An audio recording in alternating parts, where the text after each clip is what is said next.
Imagine standing before a polished sheet of metal, because mirrors as we know them didn't quite exist yet, and staring into your reflection lit by candlelight. You adjust your stiff ruff collar, smooth your doublet or gown and think, how pale am I today? If your answer is somewhere between ghost and marble statue, congratulations, you've nailed the Tudor beauty ideal.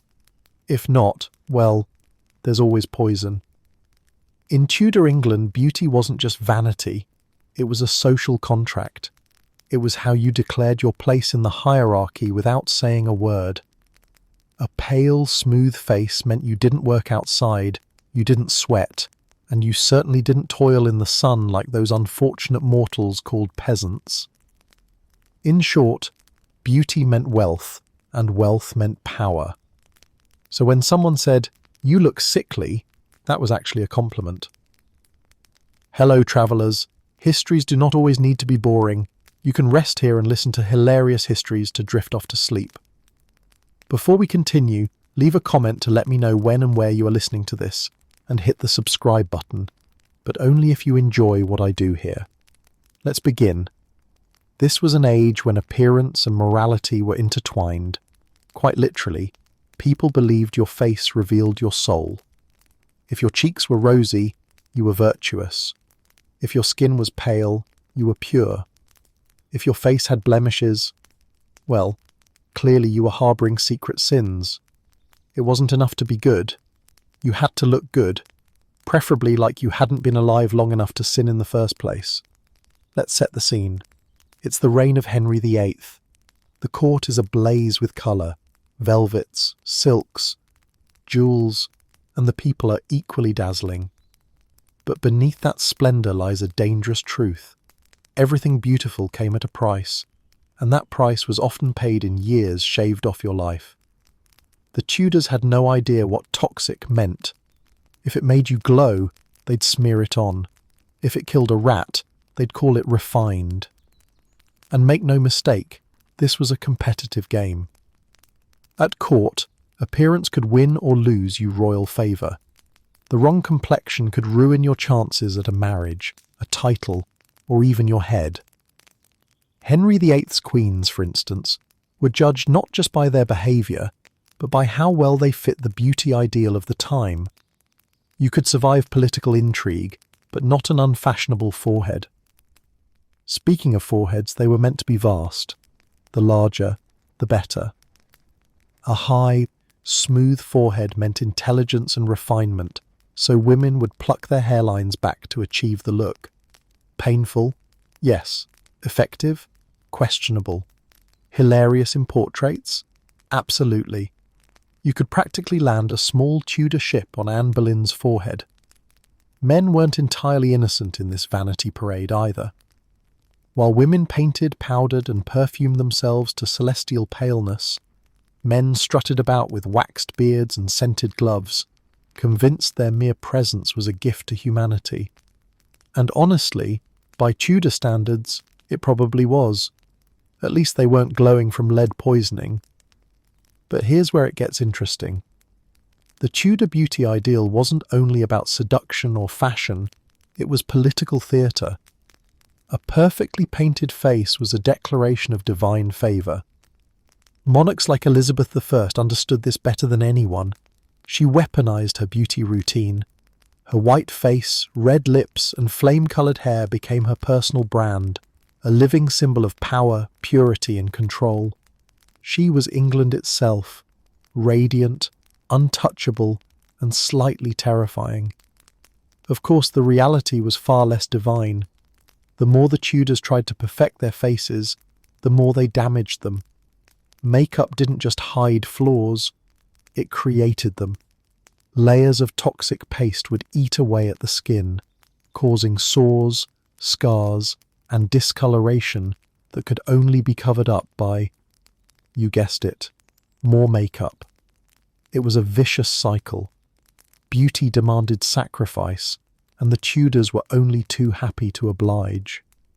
But let's not forget, this obsession wasn't confined to the elite alone. Everyone, from nobles to merchants, was swept up in the idea that outward appearance reflected inward virtue. Even those who couldn't afford imported cosmetics improvised with household materials, flour, vinegar, egg whites, or, if you were feeling particularly brave, animal fat. You know, all the essentials for both a facial and a hearty Tudor breakfast. The irony, most of the ingredients that made you beautiful would today qualify as biohazardous waste. But in an age where science and superstition were dance partners, safe wasn't in the vocabulary. Beauty was a gamble, a dangerous mix of mystery, myth, and medical ignorance. If you walked through the court of Whitehall Palace, you'd be greeted by a parade of powdered faces, perfumed bodies, and stiff collars, the Tudor version of a red carpet. But unlike today's celebrities, these beauties weren't just risking public embarrassment, they were risking their health, their sanity, and sometimes their lives. Yet the reward was irresistible: admiration, power, and the illusion of perfection. So as you gaze into your own mirror, which thankfully isn't made of polished tin, spare a thought for your Tudor predecessors. They died for their looks, quite literally. Their world was one where beauty wasn't skin deep, it was buried 6 feet under. And remember, in Tudor England, the greatest compliment wasn't "you look radiant," it was "you look like you haven't seen sunlight since birth." Because in this age of velvet and venom, looking half dead meant you were killing it. If you woke up in Tudor England and your face had a hint of tan, congratulations. You were one bad decision away from social disaster. In an age when the sun gave life to crops but ruined complexions, the pursuit of pale skin was practically a religion. Forget gym memberships, forget skincare routines. The ultimate flex was looking like you'd never been outdoors long enough to see what a turnip looked like. To the Tudor elite, pale skin was more than just fashion. It was a status symbol carved into the very bones of the social hierarchy. The logic was simple. If your face was white as parchment, that meant you didn't have to toil in the fields or break a sweat under the sun. You didn't harvest wheat, you owned the wheat. Your tanless face screamed wealth, leisure, and power. It was the 16th century version of posting #soft life on social media. Tanned skin, on the other hand, was a mark of servitude. It meant you worked, sweated, and lived under the same sky as the livestock. It was the ultimate Tudor insult. Not just poor, but visible proof of it. So when poets praised women for being fair or milk white, it wasn't just a poetic flourish. It was code for definitely not a peasant. In the Tudor imagination, a pale complexion was not merely beautiful, it was moral. The face was thought to reflect the soul, and the lighter your skin, the purer your spirit. The church and culture both reinforced this idea. Light symbolized goodness, darkness symbolized sin. This moralized beauty standard didn't just shape fashion, it shaped how people understood their place in the world. To be pale was to be blessed. To be tanned was to be tainted by labor and moral suspicion. And so, people began doing what people always do when society gives them an impossible beauty standard. They cheated. Since sun avoidance alone wasn't enough, Tudor women turned to a stunning array of questionable methods to keep their faces deathly pale. Parasols weren't yet fashionable, and SPF hadn't been invented, so the only option was alchemy.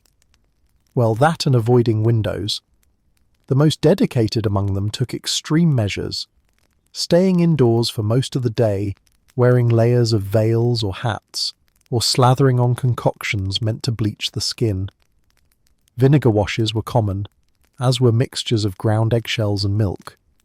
For those who wanted results faster than nature could provide, lead-based creams, which we'll meet in far more horrifying detail later, were the shortcut of choice. Pale beauty wasn't for the faint of heart, or, for that matter, the long-lived. The obsession with fairness didn't stop at the face. Pale hands were a must, too. Soft, untanned hands were a sign of nobility, the proof that one's fingers had never known manual work. Gloves became a symbol of status, not just fashion. They weren't protecting your hands from cold, they were protecting your reputation. Elizabethan poets even rhapsodized about women's hands white as lily petals, which sounds romantic until you realize the ladies in question were probably half suffocating under perfumed leather gloves. Even men were caught in this pale fever. Gentlemen of the court also prized untanned complexions, though they'd never admit to using cosmetics openly. They achieved their pallor through indoor living, powdered faces, and sheer arrogance. You could say it was the one time in history when doing absolutely nothing was considered high achievement, but pale skin wasn't just a symbol of wealth, it was a political tool. For royals, it was propaganda. Monarchs cultivated paleness to appear otherworldly, blessed by divine light. Elizabeth I's ghostly complexion became a weapon of rule. Her pale face was not a flaw, but a canvas of authority, purity, and power. It was her armour, a mask of light shielding a woman who, beneath the paint, was all too mortal. This cult of paleness also shaped art. Portraits from the Tudor court gleamed with white faces framed by crimson lips and golden curls. Painters exaggerated these features to match the ideal, turning nobles into near-angelic figures. If you were a portrait artist and accidentally gave someone a healthy glow, you might as well start packing your brushes. You'd just insulted their entire lineage. But beyond the palace walls, the pursuit of fairness had darker implications. Peasants and workers were acutely aware of how appearance dictated respect. A young woman with tanned skin might be dismissed as common, even if her hands were cleaner than a courtier's conscience. This created a society where worth was literally measured in shades of skin tone, and where beauty standards reinforced the social order as firmly as any law. There were, of course, practical downsides. Without modern understanding of sunlight and vitamin D, those who lived perpetually indoors were often sickly. Rickets, anemia, and fatigue were common, but who cared about bone health when your face looked divine? A fainting noblewoman wasn't weak, she was fashionable. Passing out from poor nutrition just made you look more delicate. The irony is hard to ignore. In a country famous for its grey skies, the Tudor elite still managed to turn avoiding the sun into a full-time occupation. England's weather did half the work, and their cosmetics finished the job, a deadly alliance of climate and chemistry. In the end, pale skin in Tudor England wasn't just about beauty. It was about survival in a system where appearances decided everything. To be pale was to be seen, respected, and protected. To be tan was to be invisible, expendable, and ordinary. So next time someone says you're glowing, remember, in the Tudor world, that might have been a bad sign. A suntan said, "I work in a field." A ghostly complexion said, "I own it." And if you didn't have either, you could always fake it, with a little help from a jar of poison. Let's begin with a sentence that no Tudor ever said out loud, but probably should have. Maybe don't put lead on your face. Unfortunately, common sense was not a Tudor virtue when it came to beauty. And thus, we arrive at one of the most notorious inventions in cosmetic history, Venetian ceruse, the 16th century equivalent of saying, "This is fine," while your skin slowly melts off your skull. Venetian ceruse was the Beyoncé of Tudor makeup, glamorous, expensive, and dangerously addictive. Imported from Venice, because of course if something was foreign, it had to be fancy, it came in smooth white cakes or creamy pastes that promised instant transformation. One dab, and your skin turned porcelain pale, velvety smooth, and tragically toxic. The recipe was deceptively simple: white lead powder mixed with vinegar. Chemically speaking, when lead carbonate met acetic acid, It formed lead acetate, better known to historians as the beauty industry's slowest murder weapon. To the Tudors, though, it was magic in a jar. The cream could hide smallpox scars, freckles, blemishes, or the general exhaustion of surviving the 1500s. To them, the glow was divine. To modern science, it was necrosis in progress. Applying Venetian ceruse wasn't a delicate morning ritual, it was a full-scale construction project. The paste was smeared thickly across the face and neck, sometimes the chest and arms too, depending on how much you wanted to tempt fate. Once it dried, it left the wearer as white as bone, elegant, ghostly, and ever so slightly radioactive looking. A bit of rouge on the cheeks and vermilion on the lips completed the look. In portraits it was ethereal, in person it was probably horrifying. Of course, no one in Tudor England understood that lead was a neurotoxin. The concept of toxins didn't really exist yet, unless you counted witches. So when Venetian ceruse started eating through people's skin, they didn't stop using it. They just called it a complexion sickness and applied more. It was a vicious cycle. The lead corroded the skin, causing ulcers, sores, and peeling. Those sores needed covering up, and the only socially acceptable cover was, you guessed it, more ceruse. The result? Layers upon layers of poisonous paste sealing in an ever-worsening infection. The face beneath would darken, decay and ooze, but as long as it looked pale on the outside, society said, flawless.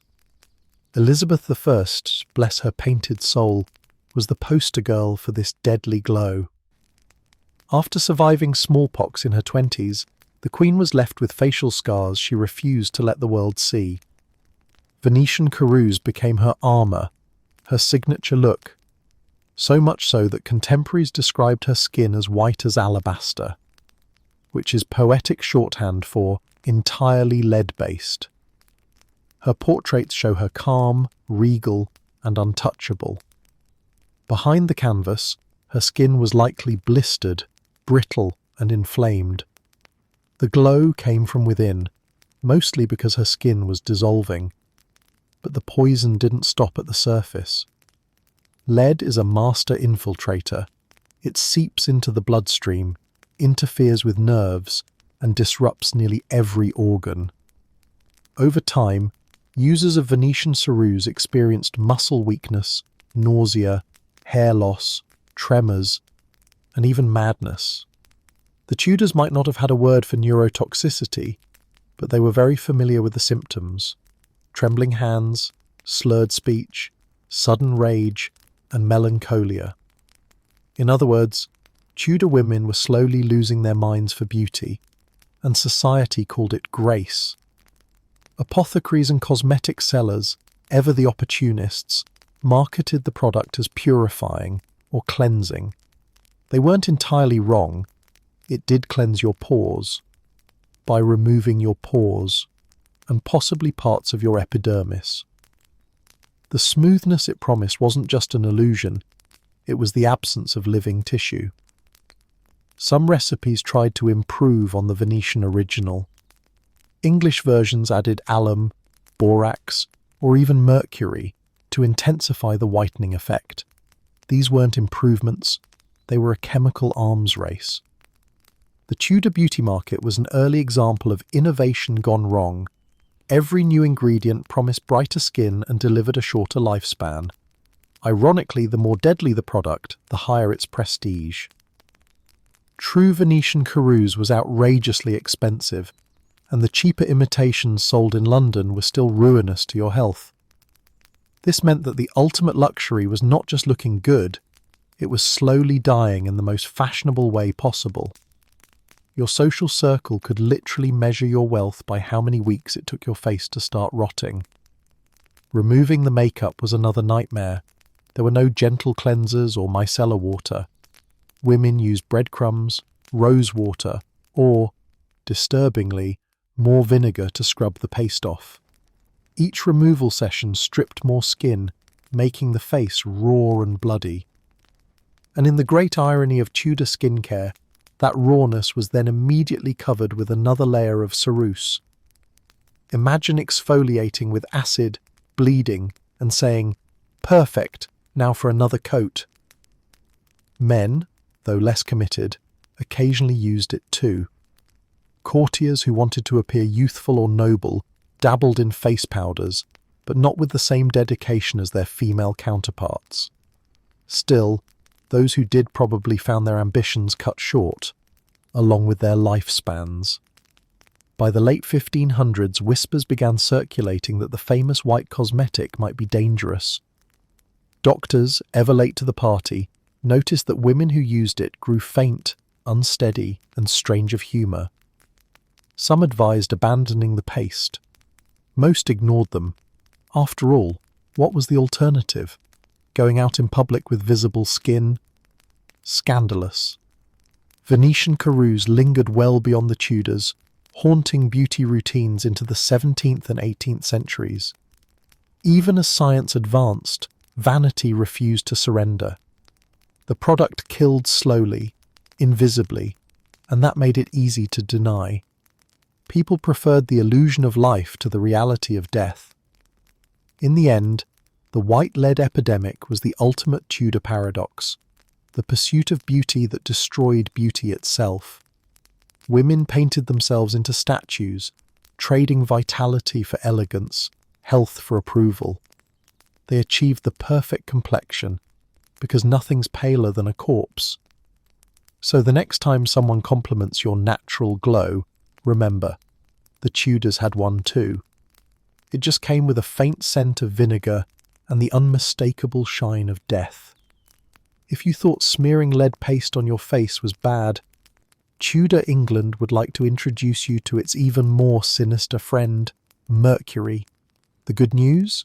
It could clear your skin. The bad news? It could also clear your mind, literally.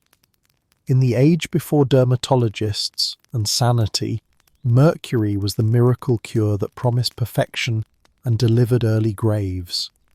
The Tudors didn't know what mercury was in chemical terms, but they loved what it did. This mysterious, shimmering liquid, known as quicksilver, was mesmerizing to behold. It rolled like molten metal, gleamed like magic, and reacted to touch as if it were alive. In a world still half steeped in alchemy and mysticism, mercury seemed like bottled sorcery. If it could move like that, surely it could move blemishes off your face, right? Oh, it moved something all right. Usually your brain cells. Mercury's rise in Tudor beauty culture came from two directions, medicine and vanity. Physicians and apothecaries swore by it as a cure for everything from syphilis to impure humours.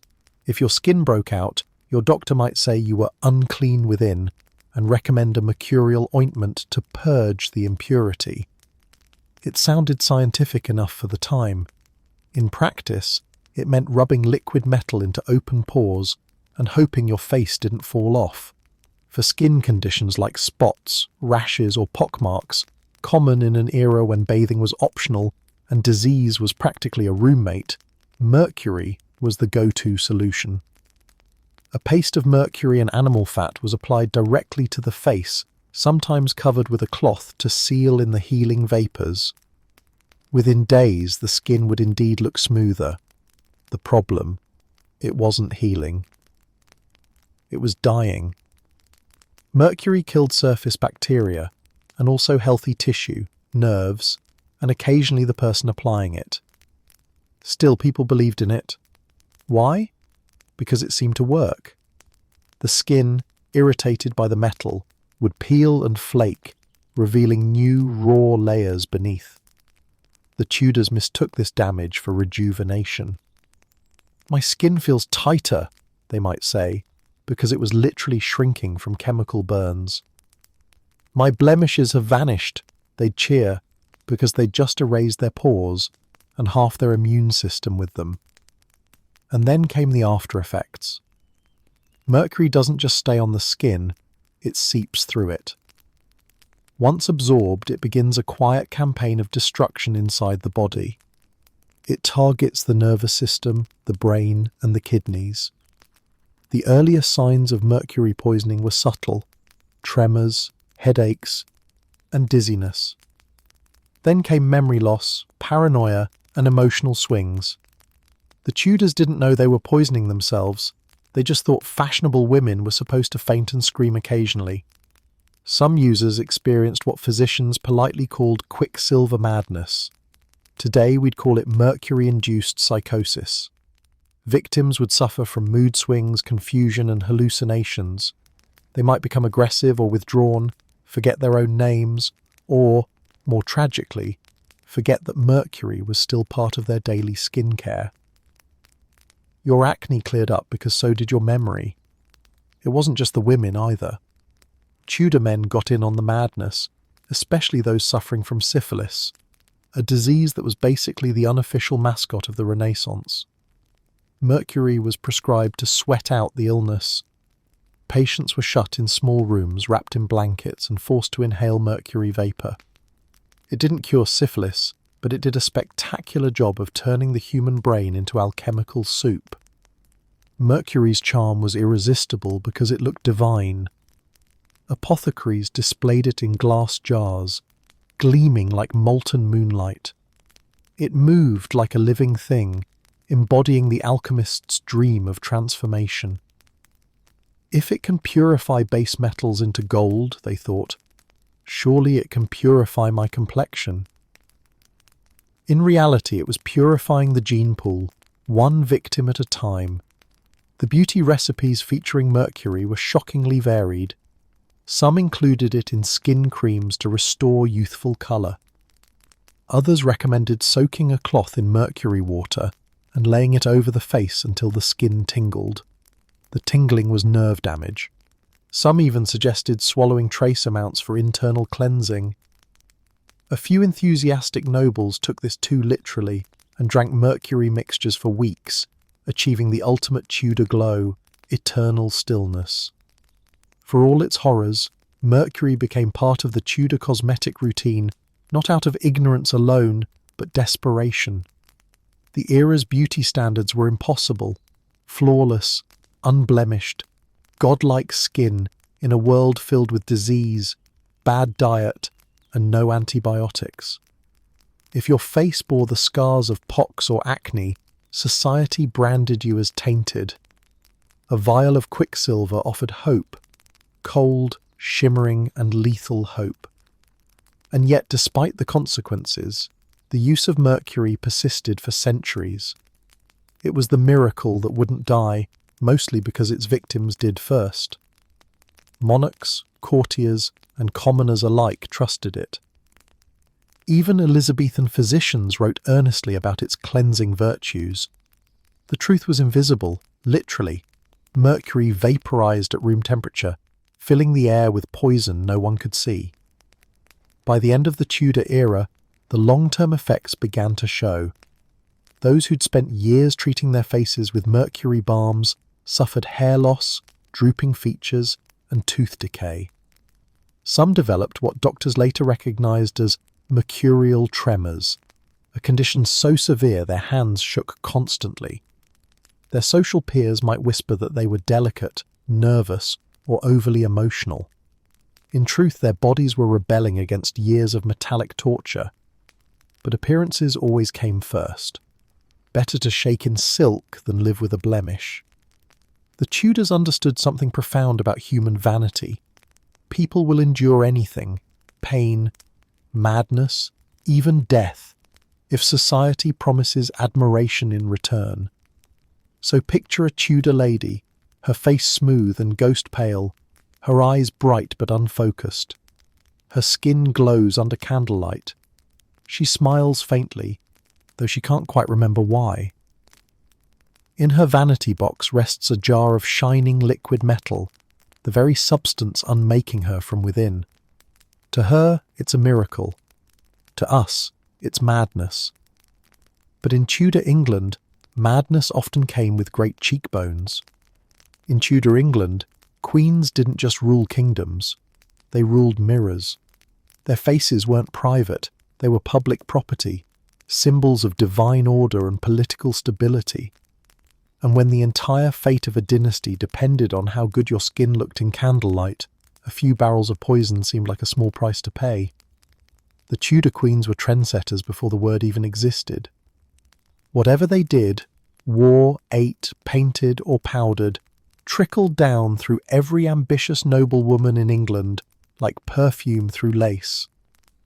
If the queen smeared her face in white paste and came out looking like an alabaster statue, everyone else wanted to be an alabaster statue too, even if it meant slowly turning into one.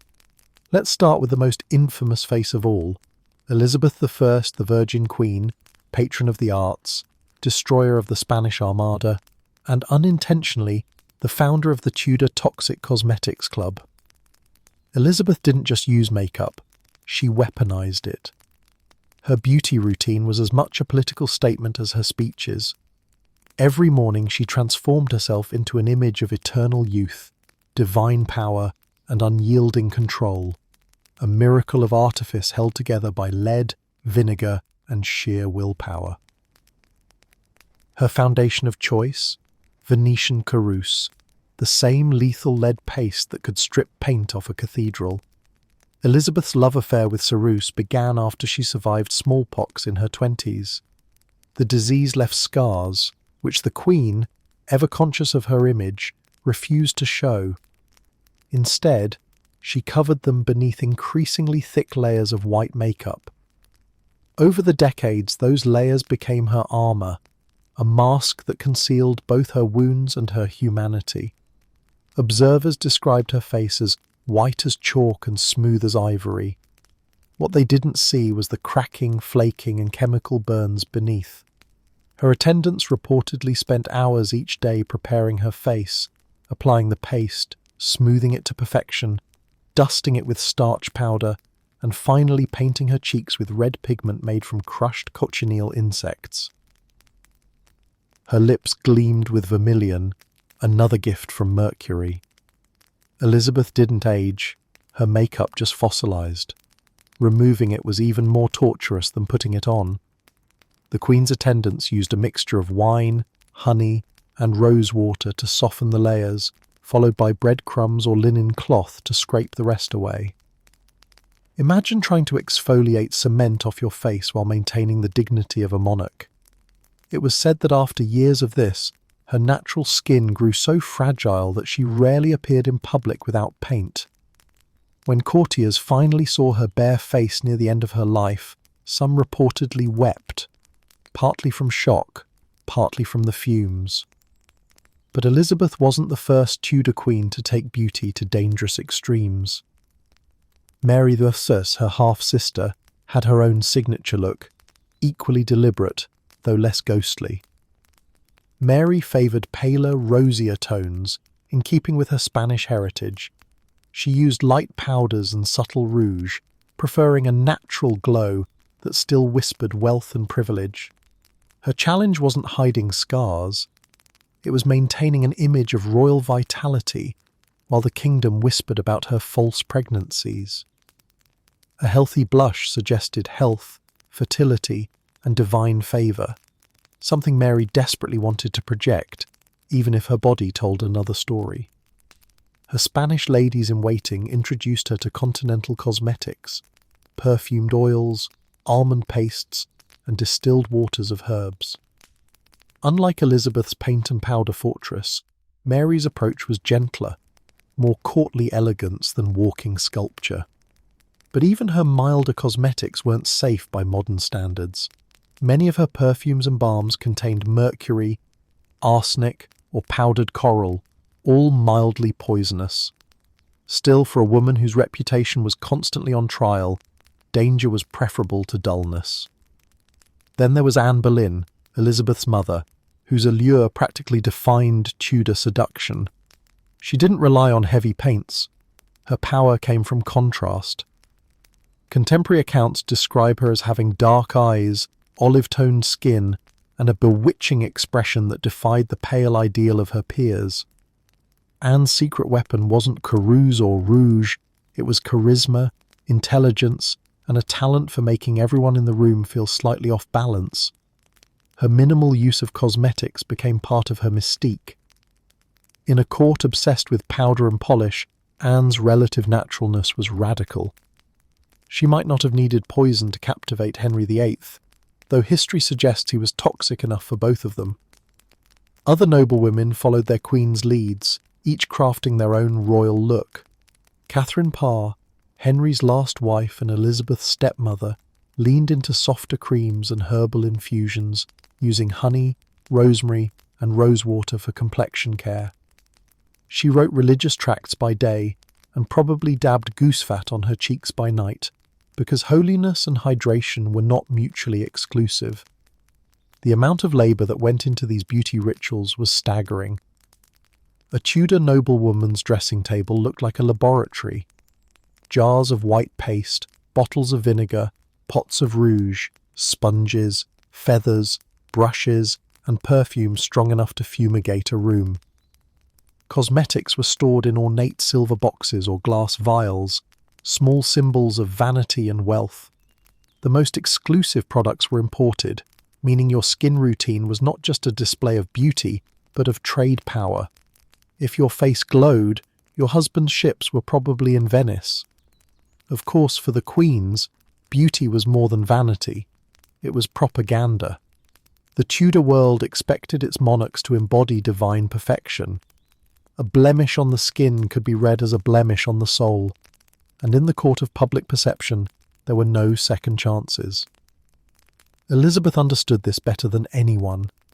Her white face became a national emblem, a living flag of purity and command.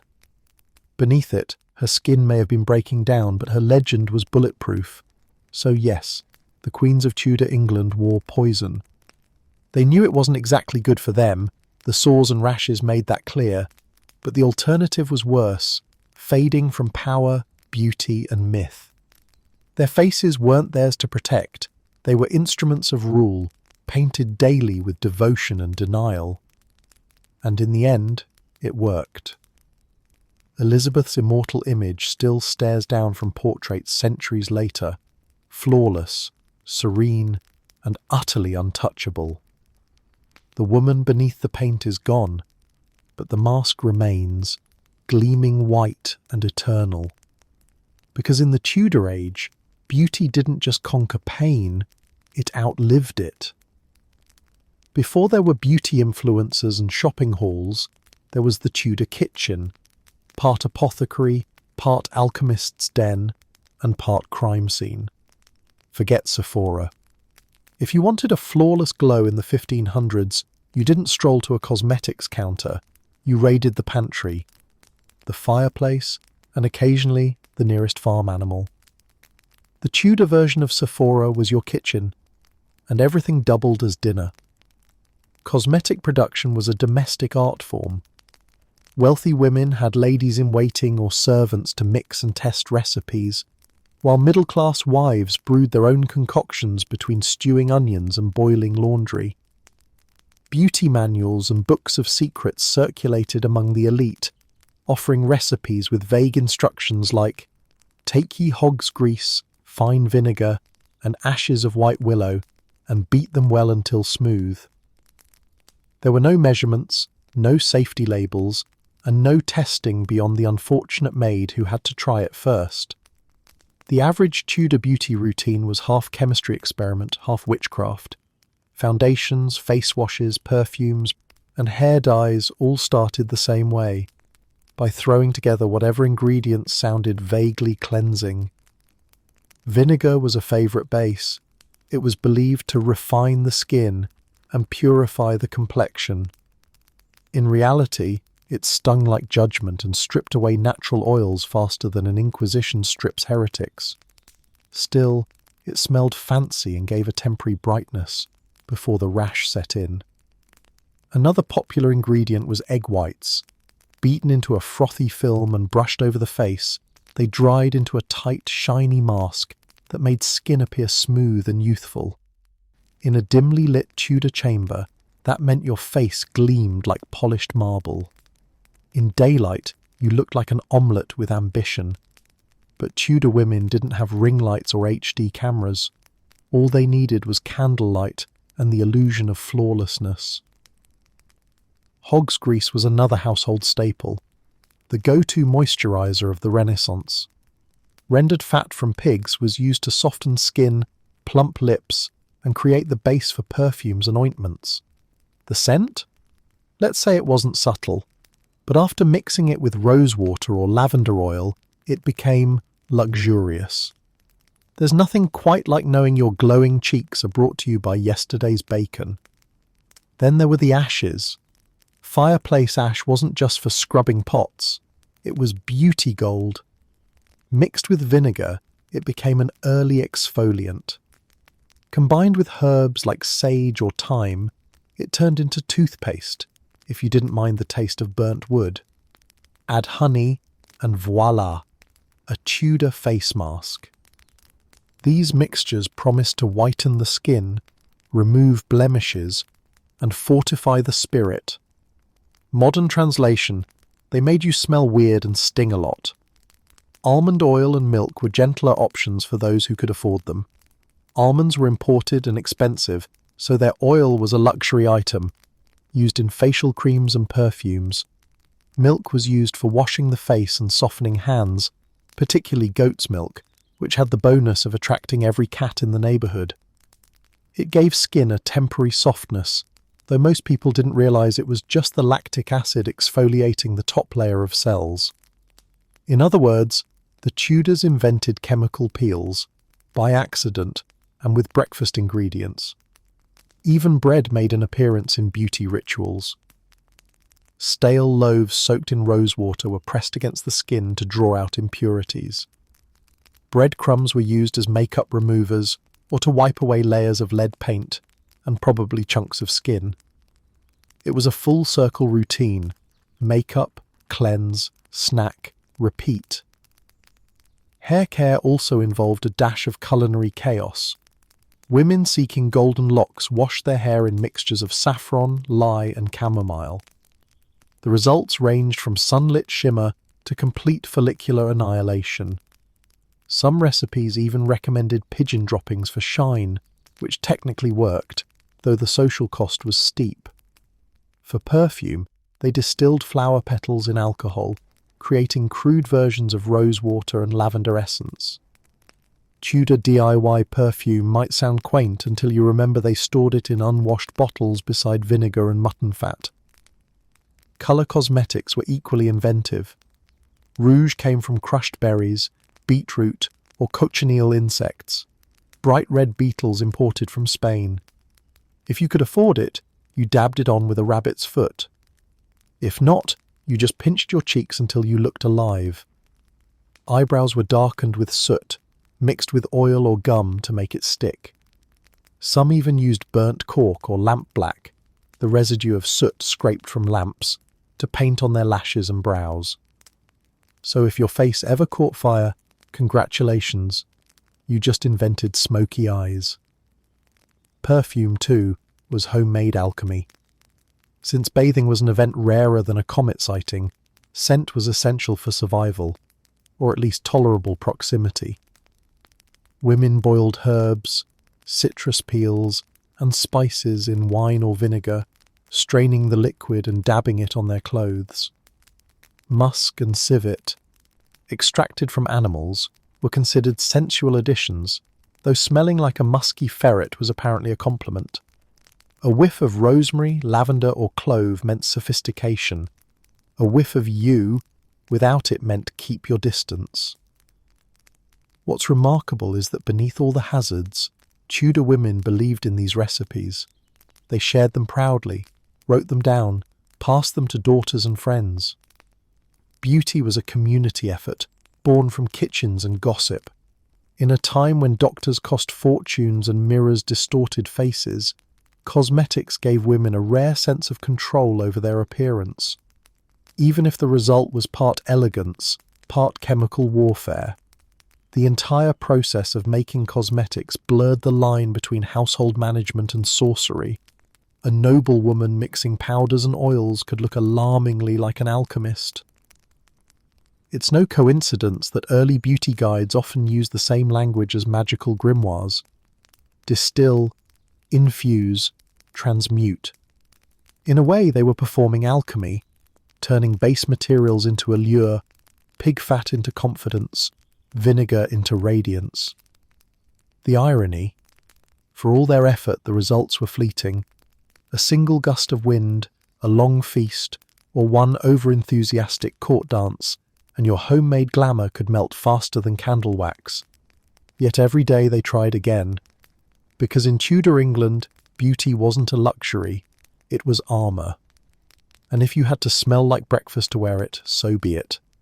So the next time you open a skincare fridge or light a $90 candle, spare a thought for the Tudor woman beating egg whites with one hand and stirring hog grease with the other. She was the original beauty influencer, armed with a spoon, a fireplace, and the unwavering conviction that vinegar fixes everything. In Tudor England, if your lips weren't bright crimson, were you even trying? Red lips weren't just a passing trend. They were a declaration of vitality, seduction, and social dominance. A bold lip could turn heads at court, win admirers, and distract from the small problem of your slowly decaying teeth. The Tudors loved contrast: white skin, red lips, golden hair, the Renaissance version of a colour palette that screamed, "I'm wealthy, I'm pure, and I'm probably dying of heavy metal poisoning." To achieve those striking lips, women turned to one of the most dangerous materials in their cosmetic arsenal: cinnabar, also known as mercury sulfide. Ground into a brilliant scarlet powder, cinnabar had been used since ancient times to produce vermilion, a pigment so vibrant it looked like it had been plucked from the sun. It gave lips their unforgettable luminous red glow. Unfortunately, it also had a side effect. It was absolutely loaded with mercury. Tudor women had learned nothing from the trembling, memory-impaired victims of mercury ointments. And why would they? Their reflection looked great. Vermilion became the cornerstone of Tudor beauty. When applied to lips and cheeks, it created a healthy flush. Ironic, considering it was slowly killing you. Ladies mixed cinnabar with wax, oil, or even tallow, animal fat, to create homemade lip salves. Some recipes recommended adding wine or honey for smoothness, because if you're going to poison yourself, you might as well make it taste nice. Once applied, the effect was stunning, a deep matte red that refused to fade. The only problem was that it also refused to stay on the surface. Mercury loves to absorb into human tissue, and over time it sank into the skin, causing ulcers, sores, and numbness. Your lips said passion. Your teeth said medieval horror story. A perfect red lip was more than vanity. It was symbolism. In an era when makeup could be seen as deceitful or immoral, red lips walked the line between sacred and sinful. They symbolized life and vigor, but they also carried the scent of temptation. Poets waxed lyrical about roses blooming upon snow, comparing the color contrast of pale faces and crimson mouths. But let's be honest, those roses were often courtesy of a highly toxic rock ground to dust in a wooden bowl. The Tudors didn't just use cinnabar. Other red dyes found their way into lip mixtures. Cochineal, made from crushed beetles imported from the Spanish colonies, and madder root, a plant-based dye that produced a softer orangey red. The imported beetle pigment was particularly prized among the wealthy, not only for its vibrant hue, but because nothing said "I'm noble" like painting your mouth with the blood of exotic insects. If you couldn't afford cochineal or cinnabar, you might settle for a cheaper alternative like red ochre, a clay pigment that had the consistency of wet dust and the aesthetic appeal of rust. Of course, lips were only half the story. The other half of the Tudor smile was, well, tragic. The period's obsession with sugar turned England's aristocracy into the dental equivalent of a crumbling cathedral. Sugar had arrived from the New World and was the latest luxury item. Exotic, expensive, and addictive. The rich put it in everything. Tea, puddings, preserves, and even tooth powders. Yes, you read that right. People brushed their teeth with sugar. It was like cleaning your car windshield with maple syrup. At first, sugar was such a status symbol that bad teeth became fashionable. Blackened teeth were a mark of wealth, showing you could afford this sweet new import. Poorer women reportedly darkened their own teeth with soot to mimic the trend, the Tudor version of counterfeit luxury. But for the upper class, no amount of lead paste or vermilion pigment could disguise what sugar was doing to their mouths. Cavities, abscesses, and missing molars were rampant. The court might be dazzling in silk and gold, but once you got close enough, the smell of dental apocalypse ruined the illusion, and this is where the Tudor lip obsession becomes even more fascinating. Those brilliant red lips served a dual purpose, beauty and camouflage. They distracted from the carnage behind them. Red pigment around the mouth made your teeth look whiter by contrast, or at least less brown. It was optical illusion meets survival instinct. When a Tudor lady smiled, she didn't just say, "I'm desirable." She said, "Don't look too closely." Maintaining that illusion required work. Lips were constantly repainted, especially during long court events. With no modern lipstick tubes, women carried small pots of colour in their sleeves or in ornate pomanders, little scented boxes that also conveniently masked the smell of decay. The lip mixtures melted easily in the heat of a crowded hall, so touch-ups were frequent, often done in semi-secrecy. After all, too much public painting of one's face could be seen as vanity or moral corruption. Ironically, what wasn't corrupt was their biggest problem. For men, the red lip wasn't quite as acceptable. While Elizabethan gentlemen loved perfume and powdered gloves, most stopped short of cosmetics. Still, a few daring courtiers dabbled, especially those who fancied themselves poetic or exotic.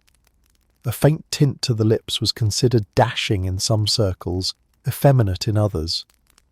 Either way, if you spotted a man with suspiciously rosy lips and erratic behaviour, chances were he'd been sharing someone's cinnabar pot, or he was simply high on mercury fumes. Despite all the dangers the ritual of painting one's lips endured, it was transformative. A pale, powdered face without colour looked ghostly, even sickly. But one stroke of vermilion turned deathly pallor into aristocratic elegance. It made you look alive, ironically, by applying a substance that was quite the opposite.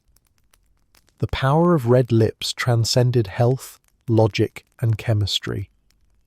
By the end of the Tudor era, the crimson lip had become iconic, immortalised in portraits that still hang in galleries today. The irony is that those famous Tudor smiles weren't real. Most sitters posed with closed mouths, not because of modesty, but because they were missing teeth. In a sense, the art preserved what reality could not: the illusion of beauty, unspoiled and eternal. So next time you swipe on a red lipstick, remember, you're channeling centuries of dangerous devotion. Tudor women would have loved your modern shade, non-toxic, glossy, and guaranteed not to make your lips fall off. Back then, beauty was a gamble, and the house always won. Your lips said passion, your teeth said plague, and somehow that was considered a look. If there was one thing the Tudors loved more than a pale face, it was golden hair to go with it. Blonde locks shimmered in poetry, portraiture, and court gossip alike. Fair hair wasn't just a fashion statement, it was a moral compass. It whispered of innocence, purity, and angelic virtue. In other words, it said, "I'm heavenly and possibly flammable." Because to achieve that golden halo, Tudor women didn't just reach for a bottle of dye, they reached for sulphur, pigeon droppings, and the strength of their will to live. Let's start with the ideal itself. In Tudor England, fair hair was the holy grail of beauty. Elizabeth I's flame-red mane, which she conveniently enhanced with wigs, set the tone for decades, but even before her reign, fair tresses were the ultimate aspiration. Golden, sunlit, and honeyed were the adjectives poets used to describe desirable women. Brunettes might be alluring, but blondes were divine, even if they had to bleach their souls to match their hair. The problem? Very few people in England were naturally blonde. The average Tudor's hair was brown, chestnut, or a respectable shade of muddy wheat. But when nature failed, alchemy stepped in.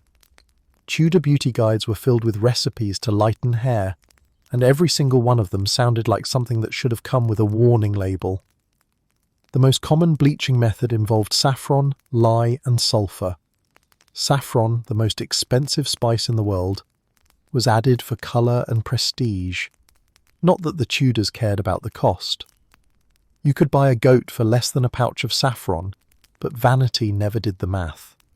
Women boiled the threads in water or wine, then mixed the liquid with lye, a caustic soap made from ashes, and applied it to their hair. Sulphur, a favourite of both alchemists and people with no survival instinct, enhanced the golden hue. The result? Yellow-tinged hair and a smell that could empty a room. For those who wanted a brighter look, urine was the secret weapon, human or animal, preferably fermented, because why stop at danger when you can add disgust? The ammonia acted as a primitive bleaching agent, stripping pigment from the strands. Women would soak their hair in it for hours, sometimes under the sun, to intensify the effect. The good news? It worked. The bad news? So did your scalp peeling off. Blondes have more fun, assuming they survived the bleaching process. Then came pigeon droppings, the Tudor version of leave-in conditioner. Believe it or not, this was considered a premium ingredient. The droppings were thought to cleanse and brighten the hair, particularly when mixed with rosewater or vinegar. One recipe recommended spreading it on overnight and rinsing with warm wine in the morning. Why wine? Because if you're bathing in bird waste, you deserve a drink. To keep their hair glossy, Tudor women turned to oils and fats. Olive oil was too costly for most, so hog's lard or goose fat became the go-to moisturizers. A woman might spend an hour massaging grease into her hair, then powdering it with crushed herbs to mask the smell. Rosemary, thyme, and lavender were favourites, though nothing could truly conceal the aroma of pan-fried scalp. Of course, with all these chemicals, hair health wasn't exactly thriving. Breakage was common, so was hair loss. Wigs became an elegant solution and a fashion statement in their own right. Elizabeth I famously owned over 80 wigs, most styled into elaborate curls and waves dyed in shades of copper and gold. Her courtiers followed suit, investing in hairpieces that were as ornate as chandeliers. Wigs hid the damage, symbolised refinement, and could be dyed far more safely than human heads, unless you were the unfortunate servant assigned to boil them. Dyeing darker hair blonde wasn't just painful, it was public. The process often involved sitting in direct sunlight for hours, while your scalp sizzled under a paste of burning ingredients. Ladies would perch outside, faces shaded by wide hats with open crowns to let the sun bake their hair. Imagine the smell, a cocktail of sulphur, saffron, sweat, and ammonia wafting through the air while you smile politely and pretend you're not in agony. Courtship in the Tudor era must have been a wild sensory experience. For those who wanted red or auburn tones, a nod to Elizabeth's iconic colour, there were recipes involving henna, rhubarb root, and madder. These natural dyes were safer but messier, leaving hair sticky or faintly orange. Still, it was preferable to the yellow-white catastrophe that sulphur and lye produced. The Tudors didn't have purple shampoo, so when their blonde went brassy, they just shrugged and called it sun-touched. Hair care wasn't just for women either. Tudor men, particularly courtiers, took immense pride in their locks. A man's hair was a mark of youth and virility, thick, wavy, and perfumed to perfection. They used pomades made from suet and wax, scented with musk or ambergris, a waxy substance found in the intestines of whales. To maintain the fashionable shoulder-length style, barbers trimmed and curled hair with hot irons, often leaving scorch marks that they covered with, you guessed it, more grease. Cleanliness was not the goal, manageability was. Washing hair too often was believed to weaken it, so people instead combed and perfumed it into submission. Combs themselves were works of art, carved from ivory or boxwood, sometimes infused with oils to ward off lice. Spoiler, the lice were winning. Despite all the hazards, the pursuit of golden hair persisted because it represented something larger than beauty. It was aspiration made visible. To have fair hair was to declare yourself above the ordinary, closer to celestial perfection. It was the colour of angels in paintings, of saints in stained glass. Never mind that those saints probably had fewer chemical burns. By the end of the Tudor era, England's noble women had perfected the art of artificial radiance. Faces pale as snow, lips red as blood, and hair that glowed like sunlight on poisoned straw. It was the ultimate contradiction. Beauty born from filth, glamour crafted from decay. So next time you catch a whiff of modern hair bleach and think it smells harsh, imagine the Tudor version. Sulphur, ashes, and bird droppings, simmered in urine and left to ferment under the summer sun. That's not just hair care, that's warfare. But to the Tudor mind, it was worth it. After all, what's a little sulphuric scalp damage compared to looking like an angel? Or, as one might say in 16th century fashion terms, yes, my hair might be smoking, but at least it's divine.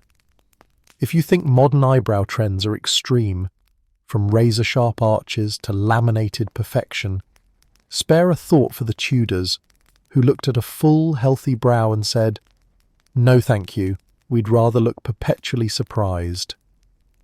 Thin, high, and unnervingly arched eyebrows were the ultimate Tudor fashion statement, the finishing touch to a face already powdered, painted, and possibly dissolving. Eyebrow threading? Try eyebrow annihilation. In the hierarchy of Tudor beauty ideals, the brow was more than decoration, it was destiny. A high, rounded forehead and minimal brows symbolized refinement, intelligence, and purity. To the Tudor mind, nothing said divinely favoured, quite like a forehead so vast you could project the 10 Commandments on it. The wider and smoother it appeared, the higher your supposed intellect. A low brow? That was peasant territory. A bushy brow? Practically barbarism. So women took drastic measures, plucking, scraping, singeing, until their eyebrows were as faint as a whisper. Let's be clear, this wasn't gentle grooming. There were no precision tweezers, no soothing aloe gel, no clean girl aesthetic. Tudor eyebrow shaping was done with whatever tools were available, sharp knives, small razors, or, in the more rustic households, sewing needles heated over a candle. Some women used pumice stones to scrub the hair away entirely. Others smeared mixtures of vinegar and walnut oil on their brows to weaken the follicles before tearing them out. It was medieval self-care with a side of masochism. The goal was to achieve the illusion of a high, open face, a blank canvas for courtly expression. A completely hairless brow wasn't uncommon. In fact, many noble women went so far as to pluck the front of their hairlines to extend their foreheads upward. Beauty as pain wasn't just a saying, it was a Tudor lifestyle. The end result was a look of constant astonishment, as if the wearer had just discovered how much mercury she'd been consuming. And then there was the painting part. Once the natural brows were plucked into extinction, many women drew new ones. Faint, curved, and carefully arched with soot, charcoal, or ground clove. This wasn't about bold definition, it was about control. The brows had to look soft and subtle, not expressive. Emotions were dangerous in court. A raised brow could be mistaken for insolence, and insolence could cost you more than your eyebrow hair. Homemade brow pencils were common. Women used tiny sticks of lead, coal, or burnt cork wrapped in linen to trace delicate arcs above their eyes. Some even mixed lamp black, the soot from oil lamps, with animal fat to create a primitive pomade. The result? A faint, ghostly line. The Tudor version of microblading, except it smelled like bacon and despair. There was also a spiritual component to all this self-inflicted brow brutality. The church often associated vanity with sin, and excessive adornment was frowned upon. But the removal of hair could be spun as pious restraint, a rejection of carnal pride. Nuns, for instance, shaved or plucked their hairlines and brows to de-emphasize sensuality, symbolizing devotion and purity. Naturally, the upper classes borrowed this look and rebranded it as fashion, because nothing says divine humility like a 2-hour beauty routine. Eyebrows also played a role in portraiture, which was basically Tudor Instagram, except instead of filters, you had flattery and oil paint. Artists knew to flatter their royal patrons by depicting smooth, pale faces with graceful, faint brows. Take any portrait of Elizabeth I. Her skin is flawless, her lips painted red, and her eyebrows are so ethereal they might as well have been imagined. It wasn't just aesthetics, it was propaganda. A soft, serene brow suggested control, serenity, and godliness. An expressive brow would have suggested humanity. And that simply wouldn't do. While noble women embraced the no-brow aesthetic, peasants and working women had more practical priorities. They couldn't afford to spend hours deconstructing their faces. Their brows stayed where God put them, thick, wild, and occasionally scorched by proximity to open fire. This created yet another visual divide between classes. Pale, hairless brows were a mark of gentility. Natural ones marked you as labouring stock. Your forehead, essentially, became your resume. Eyebrow fashion also intersected with health in a rather unfortunate way. Plucking exposed tiny follicles to dirt and infection, leading to inflammation or even abscesses. Combine that with a generous coating of lead powder on your forehead, and you had a perfect recipe for chemical burns. Some women lost their brows permanently this way, though in fairness, that was kind of the goal. A few natural alternatives were floated for regrowth prevention. Rubbing onion juice or vinegar on freshly plucked skin was said to discourage new hair. It also discouraged people from standing near you. Others recommended concoctions of wormwood or alum powder to purify the skin. The Tudors loved anything that burned, stung, or smelled unpleasant. Apparently, suffering was proof it was working. Yet for all the discomfort, the look endured. A faint painted brow and a gleaming forehead became the uniform of English courtly beauty. Even men began to take notice. Some discreetly plucked stray hairs or dusted powder along their brows for refinement. Courtiers with sharp fashion sense knew that grooming wasn't just vanity, it was politics. Looking composed and celestial helped curry favour with royalty. And perhaps the strangest part of all, this obsession with brows wasn't about attraction. Tudor beauty wasn't meant to look natural or sensual, it was designed to project status. The perfect Tudor face was a canvas of control, pale, symmetrical, and utterly expressionless. The brows weren't windows to the soul, they were shutters.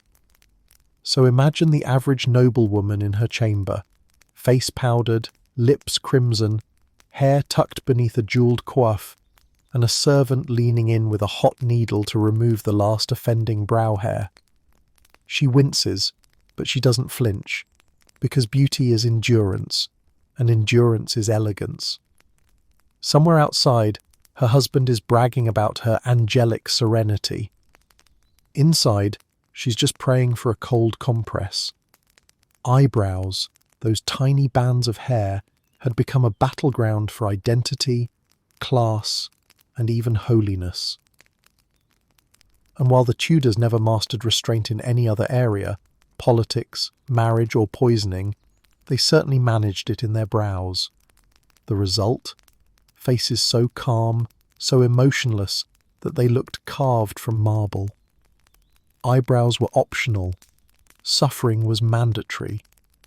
And if anyone dared question why you looked perpetually startled, you could simply smile and say, "It's not shock, it's fashion." If you ever find yourself transported back to Tudor England, the first thing you'll notice isn't the fashion or the castles or the suspiciously cheerful executioners. It's the smell. The Tudor world was aromatic. Think wood smoke, animal fat, unwashed humanity, and a dash of dead fish for seasoning. Into this nasal nightmare stepped the noble art of perfume, not just a luxury, but an act of survival. The Tudors didn't merely wear scent to smell good, they wore it to not smell like everyone else. Bathing, you see, was viewed with deep suspicion. Many believed that washing too often opened the pores and let disease seep in. The ideal compromise was to remain filthy but fragranced, a philosophy that shaped Tudor hygiene for centuries. Perfume wasn't just about allure, it was a defensive weapon against the plague, bad air, and the possibility that your neighbour hadn't changed his clothes since last year's harvest. But these weren't your delicate floral sprays or lavender mists. Tudor perfumes were intense. Heavy, musky, and borderline suffocating. They were brewed from ingredients that today would come with a biohazard label. Musk from deer glands, ambergris from whale intestines, and civet oil from the anal glands of a civet cat were prized base notes. Combine that with spices like clove, cinnamon, and nutmeg, and you had a scent that could floor a horse at 10 paces. Smelling divine was easy, you just had to risk joining your maker. For the wealthy, perfume was more than self-preservation, it was status in a bottle. Imported from Italy, France, and the Middle East, fine oils and resins were as valuable as gold. Apothecaries displayed them in ornate glass jars, each a promise of transformation. The catch? Many of these perfumes contained heavy metals, animal excretions, and even traces of arsenic, used as a fixative to make the scent last longer. Nothing says luxury quite like spritzing yourself with mild poison before breakfast. Ladies of the court used perfume everywhere, on their clothes, in their hair, and even on their wigs. A Tudor noblewoman could easily carry an entire ecosystem of scents with her.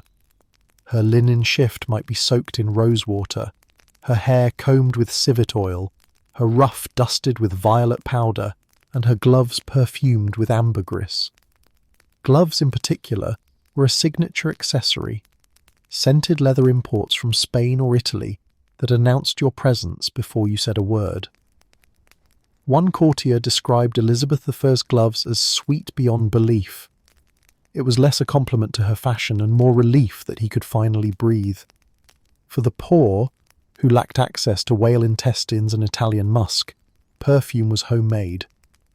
Vinegar infused with herbs like rosemary, thyme, and sage became the go-to deodorant of the masses. It didn't just cover smells, it claimed to kill miasma, the bad air believed to spread disease. People carried small pomanders, decorative balls filled with scented herbs or soaked sponges, around their necks or on belts. These were shaken or sniffed whenever someone coughed nearby. If a Tudor sneezed in your direction, you didn't say "bless you." You just took a deep whiff of clove-soaked vinegar and prayed for mercy. Perfume was also medicinal. Physicians prescribed scented oils and vinegars as remedies for headaches, fainting, and melancholy. Smelling salts, basically ammonia with attitude, were used to revive the vapours. Women carried small bottles called vinaigrettes to sniff when feeling faint, though fainting was often caused by the 15 layers of fabric and lead-based face paint they were already wearing. It was a self-perpetuating cycle. Your perfume made you sick, your sickness required perfume. Of course, not all scents were equal. Men's fragrances tended toward the earthy and animalic, musk, leather and spice, while women's leaned toward floral and citrus when such luxuries could be obtained. But both sexes shared the same goal, masking rot. In a world where dental hygiene was theoretical, streets doubled as sewers, and chamber pots were emptied out of windows, everyone was fighting the same invisible war. Tudor England didn't just use perfume, it weaponized it.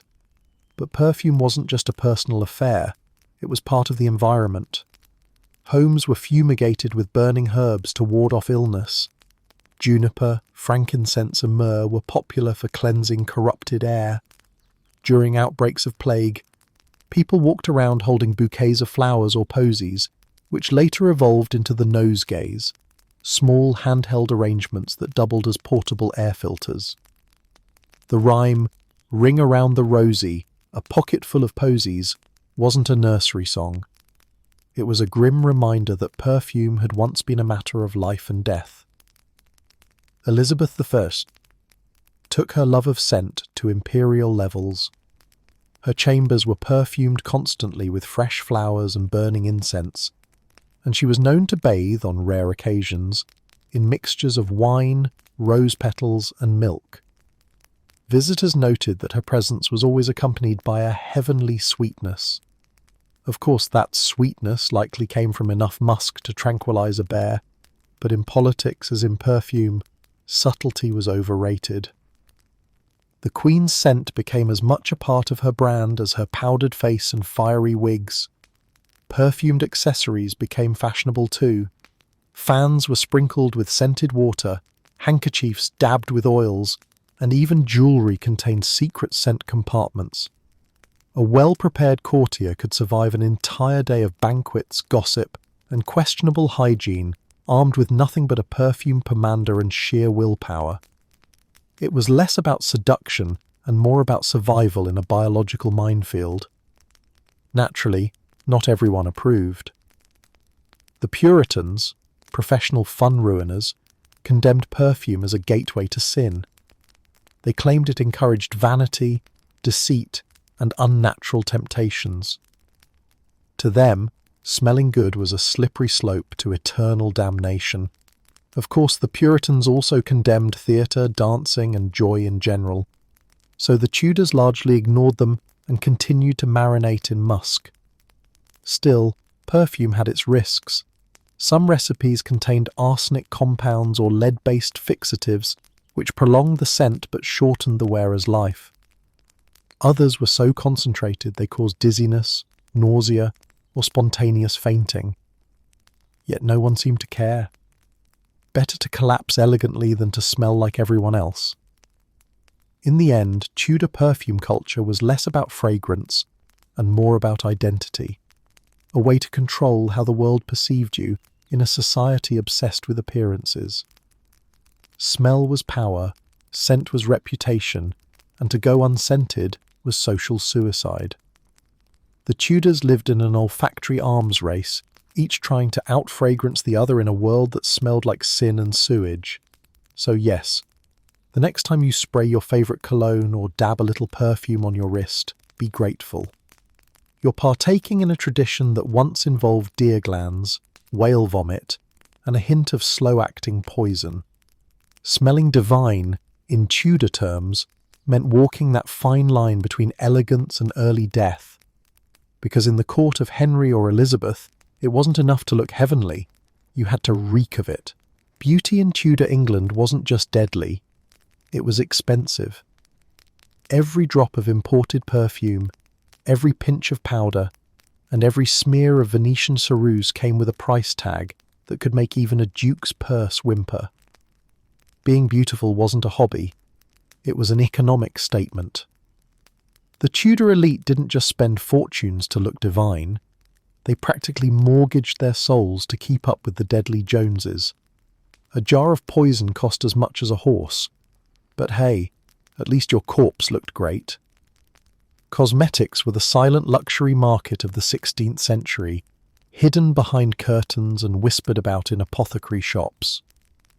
Since wearing makeup was a delicate balance between fashion and sin, no noble woman would be caught buying her beauty outright. Instead, she'd send a trusted servant or physician to procure it for medicinal use. Apothecaries, ever pragmatic, pretended not to notice.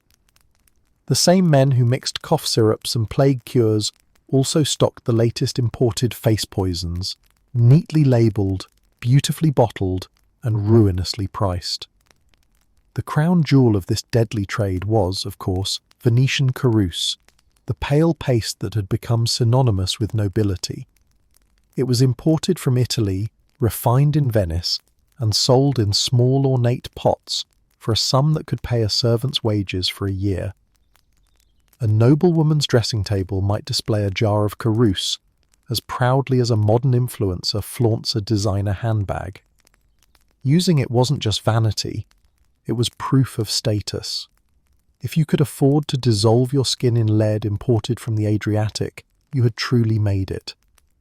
Other imported luxuries filled the shelves of Tudor apothecaries: civet oil from Africa, ambergris from the bellies of whales, cochineal dye from the Spanish colonies, and musk from deer glands collected in Asia. Each ingredient came from somewhere exotic, expensive, and morally questionable, which only made them more desirable. The Tudors were centuries away from the concept of ethical sourcing. In their eyes, if something had to be ripped out of a whale's intestines to make your gloves smell like heaven, that was simply God's will. But while noble women and courtiers revelled in imported luxury, the middle classes got creative. They couldn't afford genuine Venetian ceruse, so they settled for cheaper imitations made domestically.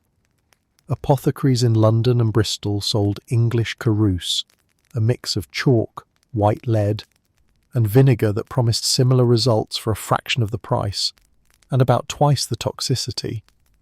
It's one thing to die elegantly from imported poison. It's quite another to go out from budget poison sold in a jar labelled Made in Kent.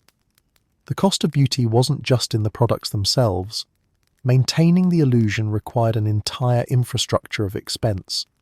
There were servants to mix the powders, attendants to apply them, perfumers to scent them, and laundresses to clean the fabrics that inevitably absorbed them. The wealthy might spend hours each morning being assembled by a small army, emerging at noon as the human embodiment of debt and danger. Meanwhile, the poor could only watch in awe as their betters shimmered past like powdered ghosts, proof that money could buy everything except common sense. And then there were the Wigs. Good hair was as expensive as good land, and human hair was a hot commodity. Imported wigs made from Italian or French hair were prized for their softness and shine, while cheaper versions, often made from horsehair or goat, had the unfortunate tendency to shed or smell like the stable. Elizabeth I's personal wig collection reportedly cost a small fortune, each one styled, perfumed, and maintained by professional tire women. To wear one of those elaborate creations was to carry an entire economy on your head. Perfume, too, was a luxury industry. Musk and ambergris were traded through complicated networks that stretched from the Indian Ocean to London docks. By the time a bottle of scented oil reached a Tudor lady's hands, it had been marked up so many times that it was worth its weight in silver. A single flask could cost the equivalent of several months' income for a skilled craftsman. One could argue that if you were going to choke on your own perfume, it might as well be a high-end one.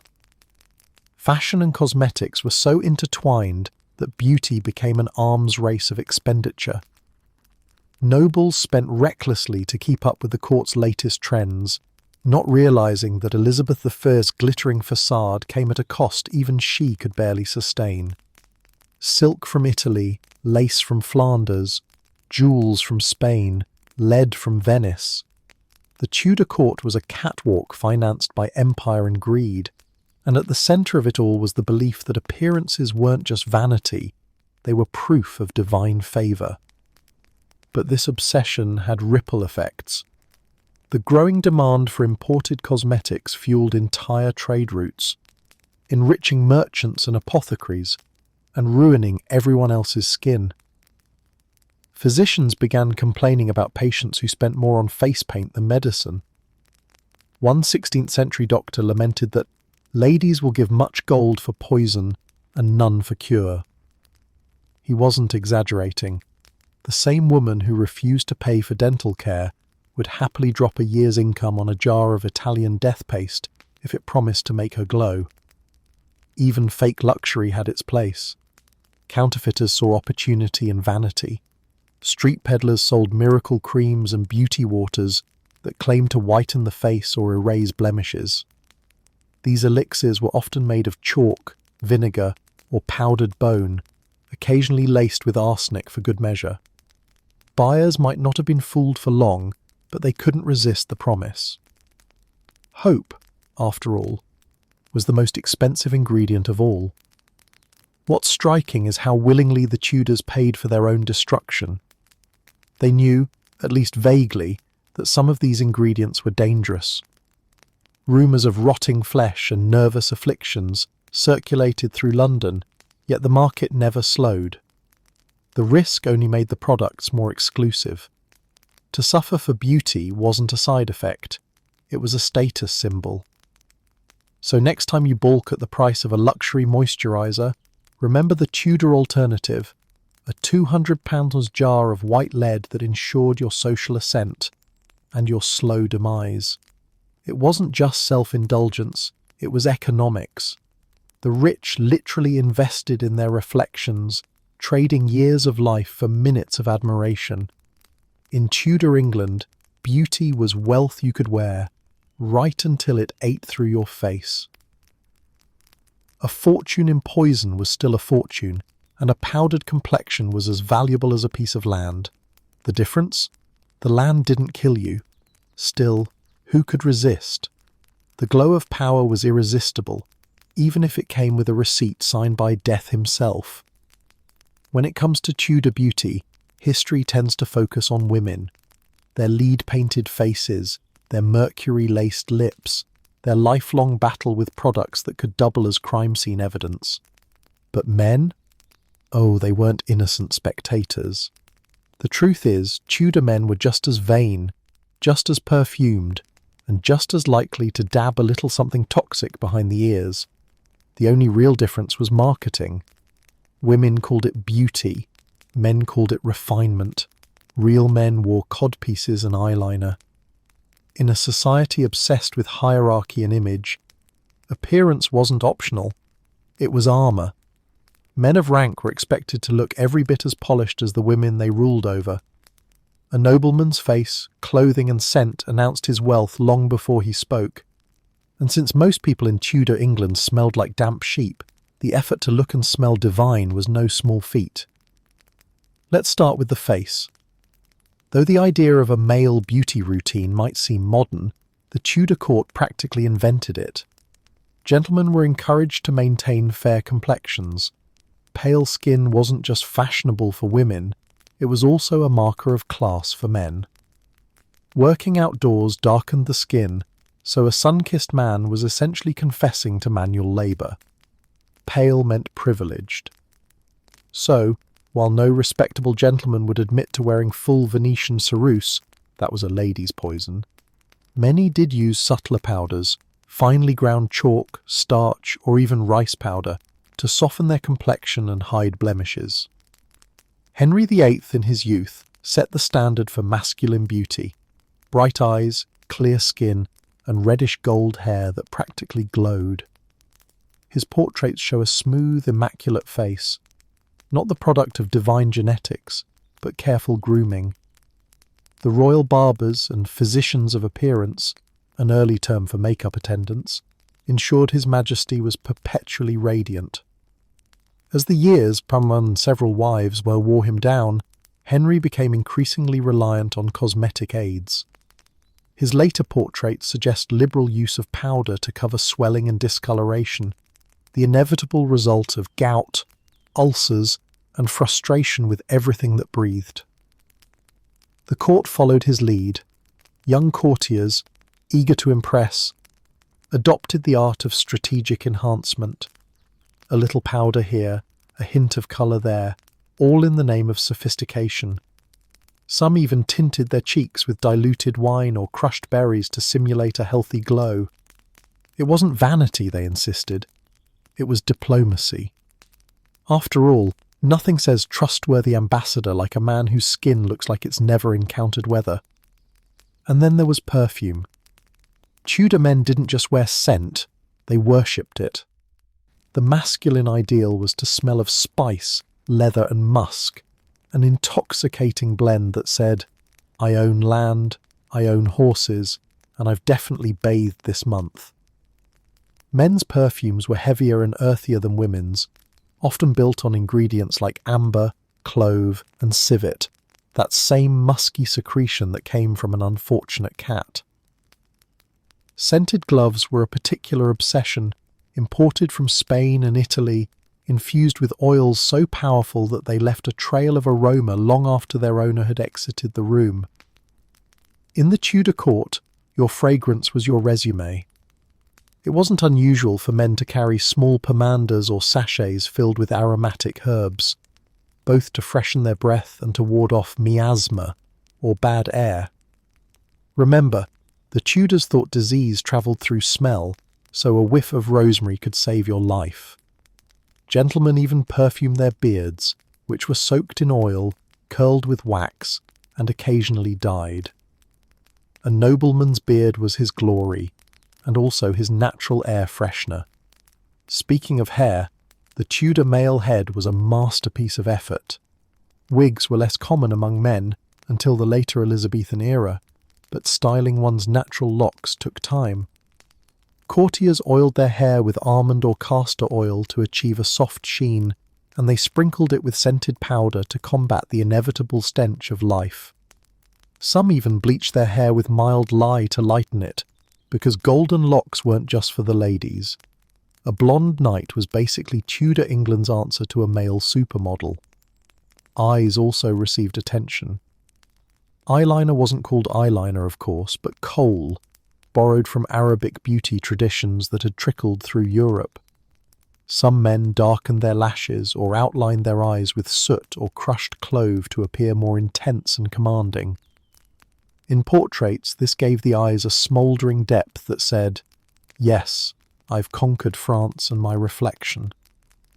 There's even evidence that certain courtiers darkened their brows slightly to add gravity to their expressions. Who needs protein powder when you've got eyebrow powder? The lips? Subtle enhancement was not unheard of. A touch of red wine or a dab of balm kept them from chapping, especially in cold English winters. Smooth, well-kept lips suggested refinement, and more importantly, separated you from the chapped-lipped peasantry outside the palace gates. Some men even used mouth perfumes, tiny lozenges of spice and sugar that doubled as breath fresheners. Think of it as Tudor breath mint. If your breath was pleasant, people assumed your morals were too. Of course, all this attention to grooming came at a price, not just financial, but reputational. The line between refinement and effeminacy was razor thin. A man who overdid the powders or wore his scent too strong might be whispered about as French or affected, Tudor code for questionably masculine. Yet at court, appearances were everything. If you wanted to climb the social ladder, you couldn't afford to smell like hard work.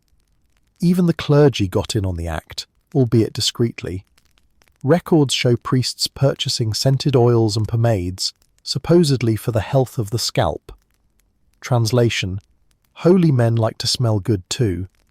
Everyone, from bishops to barbers, understood that fragrance carried power, both earthly and divine. But perhaps the greatest irony of all was that while women's cosmetics were often condemned as deceitful or immoral, men's were celebrated as symbols of polish and culture. A painted woman might be accused of vanity. A powdered man was merely well-appointed.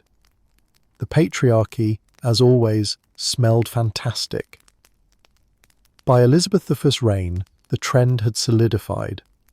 Courtiers competed not only in poetry and politics, but in presentation. The ideal gentleman was part scholar, part soldier, and part scented candle. In a room full of velvet doublets, jewelled daggers, and perfumed beards, you could practically hear the musk before you saw the man. So yes, men absolutely wore makeup in Tudor England. They powdered their faces, perfumed their gloves, glossed their beards, and touched up their brows. They just didn't call it makeup. They called it strategy. Because in a court where beauty meant power, even the toughest knight knew it's not enough to fight for glory. You have to look glorious doing it. If there was one thing the Tudor Church feared more than witches, dancing, or the French, it was women with eyeliner. To the clergy, cosmetics weren't just suspicious, they were downright diabolical. The Tudors lived in a world where beauty wasn't merely personal, it was theological. Your face reflected your soul, and if you started repainting it, well, who knew what else you might be tempted to touch up? According to sermons, mascara was basically a fast track to hell, but at least you'd look fabulous getting there. From the pulpit to the pamphlet, preachers railed against vanity, that most seductive of sins. The medieval idea that the body was a vessel for the soul still ruled Tudor thought, and painting that vessel was seen as trying to outdo God's handiwork. If the Almighty wanted you pale, he'd make you pale. If he wanted you freckled, spotty, or unfortunate-looking, that too was part of the divine plan. To alter your appearance was, in essence, an act of spiritual plagiarism. The Church took its cues from the Bible, with verses conveniently interpreted to condemn rouge and powder. The book of Jeremiah warned against painted faces leading men astray, and Ecclesiastes wasn't big on vanity either. The story of Jezebel, that most infamous of painted temptresses, became the cautionary tale of choice. In every sermon, she was trotted out as Exhibit A, a woman who painted her face and tired her head, and whose reward was being hurled out of a window. The message was clear: wear makeup, get defenestrated. For the Tudor clergy, beauty wasn't just superficial, it was a moral battleground. Natural looks were associated with purity, humility, and godliness. Artificial beauty was the devil's camouflage. Many sermons warned that cosmetics were a gateway to sin. If you could lie about your face, you could lie about anything. The logic was simple and extremely patriarchal. If a woman could fake innocence with a jar of rouge, she might just fake obedience next. One 16th century preacher declared, "Those who paint their faces are like painted idols, and the devil takes delight in their colour." In other words, your blusher might as well be a pentagram. Other writers were more specific. Thomas Tuke's 1616 treatise, a treatise against painting and tincturing of women, which, to be fair, sounds like it was written by someone never invited to a party, thundered that women who used cosmetics were monsters of pride, the devil's spectacles, and the world's deceit. It was the Tudor equivalent of a bad faith internet rant, just with more Latin and fewer emojis. And yet, the sermons rarely stopped anyone. The louder the clergy preached, the thicker the face paint became. In part, this was because Tudor society was a walking contradiction. On one hand, religion warned against vanity. On the other, the royal court practically demanded it. Elizabeth I herself was the most painted woman in the realm, her chalk-white face a national emblem. What could the clergy say? Denounce her makeup and risk their necks? Best to preach about Jezebel in abstract terms, and look the other way when the Queen passed by smelling of musk and mercury. Still, the sermons filtered down. Among the devout middle and lower classes, fear of vanity shaped behaviour. Many women avoided obvious cosmetics, favouring natural remedies that skirted the line between skincare and sin. A rosewater rinse? Acceptable. A dab of rouge? Questionable. A face full of ceruse? Congratulations, you were morally doomed. The guilt was baked into the powder, a hint of glamour laced with fear of eternal judgment. Men, of course, received gentler treatment. When noblemen powdered their faces or perfumed their gloves, it was called refinement. When women did it, it was deceit. The double standard was biblical in scale. The church's anxiety wasn't really about lead paste, it was about control. A woman who could transform herself threatened the natural order. She might use beauty as power. And if she could draw attention, she might influence men, and from there, chaos. The Tudors believed that beauty, left unchecked, could destabilize civilization, which, given how much time men spent chasing it, wasn't entirely wrong. Religious artists and writers echoed the same warnings. Allegorical paintings personified vanity as a woman holding a mirror, gazing into it with sinful pride. The mirror itself became a symbol of moral corruption, an object that reflected not truth, but temptation. To the moralists, a mirror wasn't a tool for self-improvement. It was a trapdoor to damnation. And yet, every Tudor home with the means owned one. Because really, who can resist checking if their forehead looks good enough for salvation? Some religious thinkers took a more moderate stance. They conceded that a modest amount of grooming might be permissible, particularly if done for one's husband. Naturally. One 16th century moralist wrote that a little paint was acceptable to delight the lawful eye of one's spouse, so long as it be not excessive nor deceitful. In practice, this meant a woman could touch up her face for her husband's pleasure, but not for her own confidence. Self-love, apparently, was worse than arsenic. For the clergy, the stakes were eternal. Hellfire, not hygiene, was on the line. The idea that a woman might use beauty for manipulation terrified them. Beauty that wasn't natural, after all, was witchcraft adjacent. And in a culture already obsessed with witch hunts, a woman's rouge could quickly become evidence of corruption. After all, who but a witch would willingly mix powders, herbs, and strange chemicals to change her appearance? Never mind that most of them were just trying to look less exhausted from surviving Tudor life. But here's the twist. The church's scorn only made cosmetics more alluring. The forbidden always smells sweeter, especially when it's laced with musk and rebellion. The women of the court understood this perfectly. For them, painting their faces wasn't just an act of beauty, it was defiance wrapped in silk. Every stroke of rouge said, "Yes, I've read your sermon, and I'm ignoring it." In the end, the religious debate on vanity said less about God and more about power. The church wanted control over women's bodies and souls. Women wanted control over their own faces. It was an arms race fought with brushes, powders, and divine threats. And though priests might thunder that vanity led to damnation, no one could deny the magnetic pull of a perfectly painted face. So if you were a Tudor woman attending church in your Sunday best, your face carefully powdered and your lips lightly tinted, you had a choice. Lower your eyes in guilt, or hold your head high and let the sermon roll off your cerused skin. After all, if eternal damnation awaited, you might as well go down looking immaculate.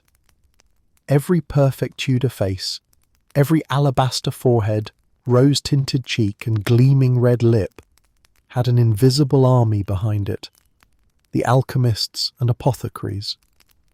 These were the shadowy artisans of beauty, part scientist, part magician, and part con artist.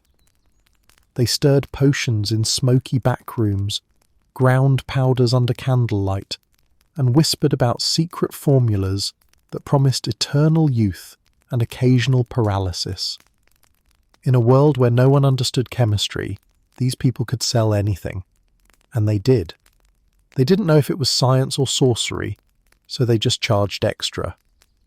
Let's be clear, apothecaries weren't your friendly neighborhood pharmacists. They were a chaotic blend of healer, chemist, perfume dealer, and part-time snake oil salesman. Their shops were treasure troves of glass bottles, dried herbs, jars of powder, and the faint smell of burning mystery. In one corner, ground coral for tooth powder. In another, dried toad hearts for complexion. Shelves overflowed with imported oils, minerals, and things that probably used to be alive. If you asked for a cure for headaches, you might get mercury. If you asked for a face cream, you might get mercury, but in a prettier jar. The rise of cosmetics as a business was intertwined with the age of alchemy. Alchemists believed the natural world was full of hidden transformations. Metals could turn to gold, sickness could turn to health, and an ordinary face could turn divine. Beauty to them was another kind of transmutation. Mixing vinegar, lead, and oil wasn't vanity, it was philosophy. A perfect complexion symbolized harmony between the elements. Of course, most of these elements were trying to kill you, but details. Apothecaries occupied an awkward social position. They were technically medical professionals, but often straddled the line between respectable healer and dubious miracle worker. The College of Physicians grumbled about them constantly, accusing them of corrupt mixtures and false physic. The apothecaries responded by selling even more miraculous products. If an ointment could restore lost colour, banish moles, or renew the bloom of youth, it sold faster than a royal scandal. And if someone asked how it worked, the apothecary would smile mysteriously and say, "By the grace of the stars." And they weren't entirely lying. Alchemy and astrology were intertwined. Recipes often specified not only ingredients but also timing. A potion for whitening the skin might instruct you to distill under the waxing moon, while a hair dye could only be mixed when Venus is in ascension. The Tudors didn't just trust chemistry, they trusted the cosmos. If your eyebrows burned off, you couldn't blame the apothecary, you were supposed to wait for Jupiter. These cosmetic merchants were early entrepreneurs. The best among them catered to the elite, courtiers, noble women, even queens. They branded their creations with poetic names: water of Venus, milk of radiance, balm of eternal spring. Prices were astronomical, but customers were happy to pay. After all, you weren't just buying lotion, you were buying immortality in a bottle. One recipe promised to preserve the skin from decay. It didn't say whose. And then there were the secrets. Every apothecary worth his salt boasted a private recipe, a secret blend of ingredients said to have been passed down through generations or revealed by divine inspiration. These recipes were guarded with the fervour of state secrets. Assistants were sworn to silence. Some shops even staged elaborate performances when preparing their mixtures to convince customers that something magical, or at least expensive, was happening. If your cream cost more than your rent, it ought to sparkle a little. Not all practitioners were men, however. Women also played a crucial role in this hidden economy. Noble women often became informal chemists, experimenting in their private chambers with beautifying waters and herbal tonics. Catherine de' Medici's influence on perfumery in France, for instance, echoed across Europe, and many English ladies tried to imitate her aromatic success.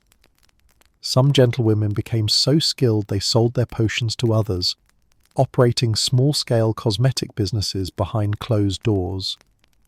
Their husbands called it hobby work. Their servants called it witchcraft.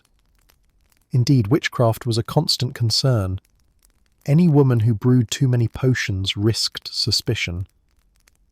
Cosmetic making used the same tools, mortars, pestles, and strange ingredients, as spellcasting. Mix a little too much powdered bone or moon water into your cream, and you might find yourself accused of conjuring demons instead of blush. The line between beautician and sorceress was perilously thin, and often depended on whether your clients were paying you or denouncing you. The ethics of the trade were equally slippery.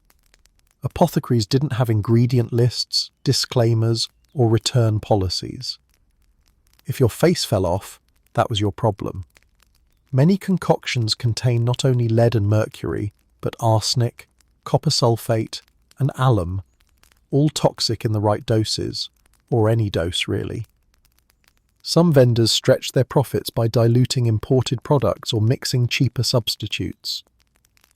Venetian ceruse might arrive in London pure and white, but leave an apothecary's counter padded with chalk, flour, or crushed bone. You could tell the fakes by how quickly they burned through your skin. Still, customers came back. They always did. The apothecaries knew something essential about human nature. Vanity trumps reason. When someone looked in the mirror and saw even a brief illusion of youth or beauty, that was proof enough. Whether it was divine blessing or chemical reaction didn't matter, as long as it worked long enough to survive the next banquet, and business was booming. The Tudor appetite for luxury turned London's apothecaries into power players. By Elizabeth's reign, entire networks traded in ingredients for beauty: Venetian lead, Persian rosewater, Spanish cochineal, African musk. The cosmetic trade became a global enterprise, one that quietly profited from colonial expansion and exotic imports. The empire smelled good before it even existed. In the midst of it all, the alchemists continued their experiments. While most chased gold, a few sincerely believed they were uncovering the secret to physical perfection. Some even claimed their cosmetics could extend life itself, a kind of philosopher's stone for the skin. Whether through divine revelation or self-delusion, they kept stirring, mixing, and burning, chasing beauty through clouds of noxious vapour. The irony, they got closer to gold than they realised, at least metaphorically. Every new cosmetic fad filled their coffers with actual gold coins.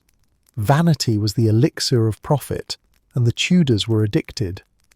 So next time you walk through a modern pharmacy, with its neat rows of serums, toners, and miracle creams, take a moment to appreciate your spiritual ancestors. Those Tudor apothecaries crouched over bubbling cauldrons, one eye on their recipes and the other on the stars, muttering, "If it doesn't kill her, it'll definitely make her glow." Because in the Tudor beauty business, science and sin shared the same bottle, and both came with a markup. In Tudor England, beauty wasn't just decoration, it was strategy. Your face could build alliances, secure favour, and topple enemies faster than any army. At court, appearance wasn't merely vanity, it was diplomacy painted in lead and rouge. You didn't just wear power, you powdered it on. From the polished marble floors of Whitehall to the candlelit halls of Hampton Court, the Tudor court was less a government and more a theatre, and everyone was performing. Rank, charm, wit, and ambition all played a part, but beauty was the first act. A single glance could elevate or ruin you. When the monarch's mood shifted faster than the English weather, looking flawless wasn't optional, it was survival. Let's start with the Queen herself. Elizabeth I mastered the art of visual politics better than any ruler before or after.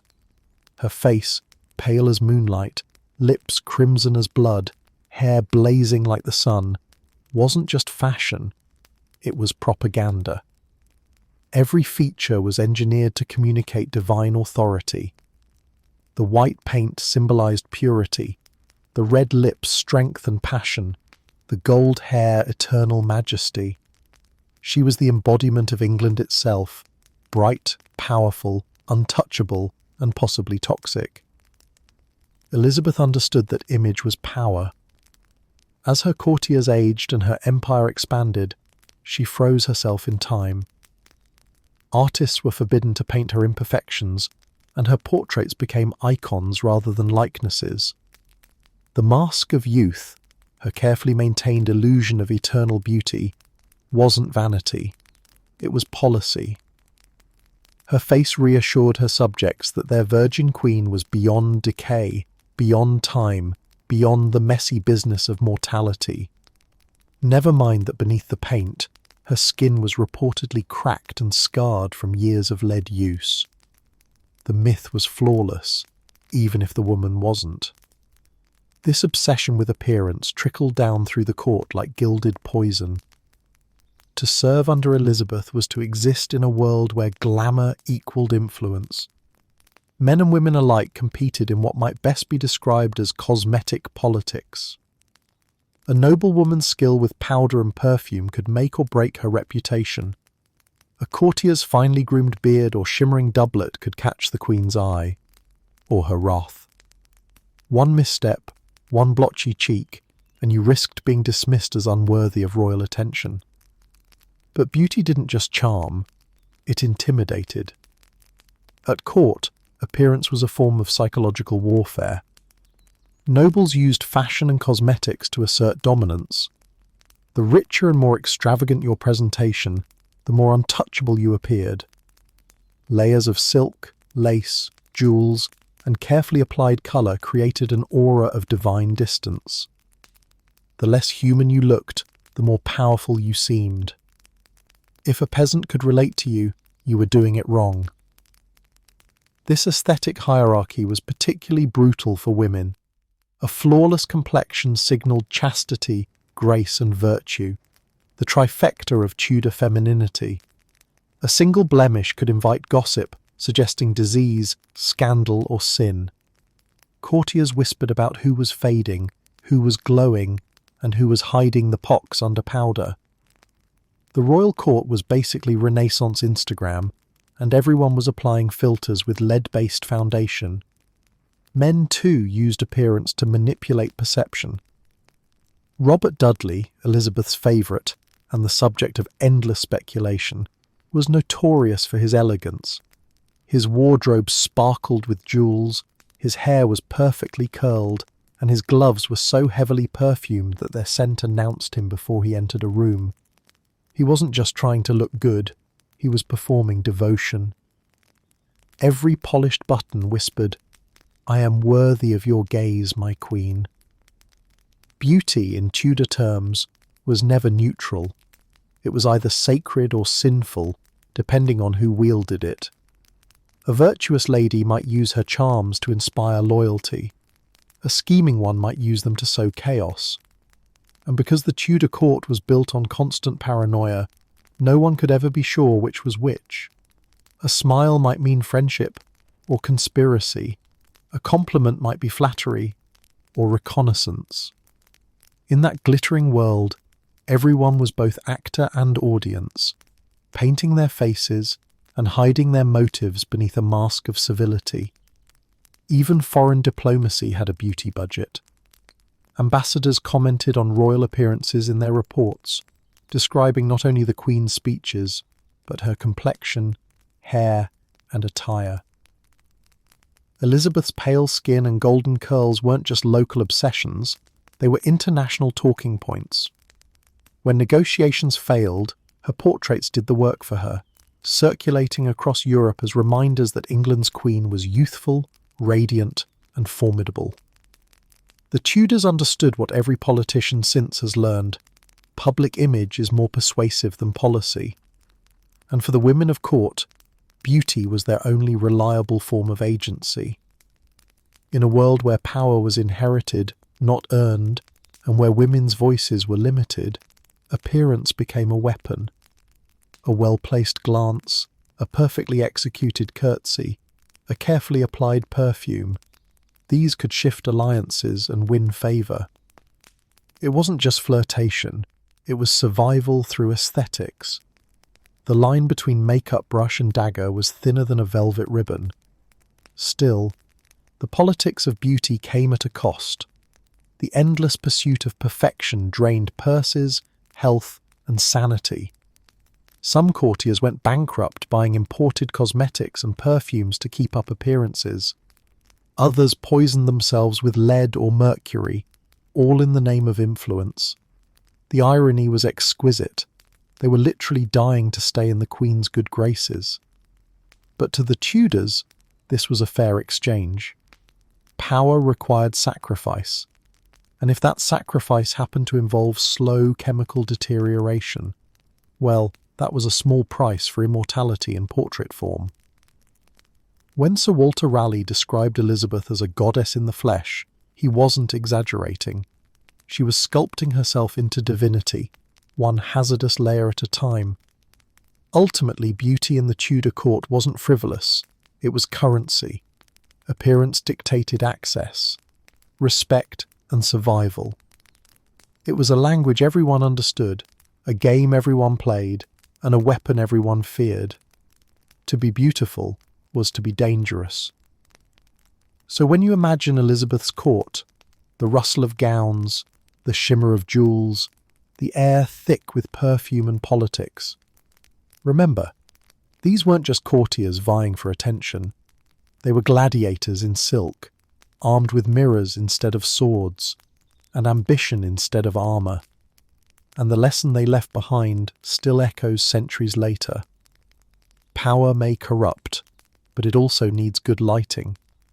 For all their talk of refinement and radiance, Tudor beauty routines were less self-care and more self-destruction with extra steps. Behind every glowing courtier portrait was a real person whose face was engaged in chemical warfare. The ingredients of Tudor glamour, lead, mercury, sulphur, lye, and arsenic, didn't just enhance beauty, they actively fought back. The Tudor glow-up often ended with a Tudor blow-up. At first glance, Tudor fashion victims looked stunning. Their complexions were porcelain white, their lips rich crimson, their hair gleaming like spun gold. But beneath those layers of carefully applied poison, disaster was brewing. Their beauty routines were ticking time bombs, slow, subtle, and gruesomely effective. Within months or years, faces began to peel, swell, and rot, and yet, rather than stop, Tudor men and women simply doubled down, because if your skin was falling off, clearly you weren't using enough powder. Let's start with the most common cosmetic catastrophe: lead poisoning. Venetian ceruse, the white paste of choice for England's elite, didn't just corrode skin, it seeped into the bloodstream. The first signs of trouble were deceptively small: dryness, redness, and a burning sensation.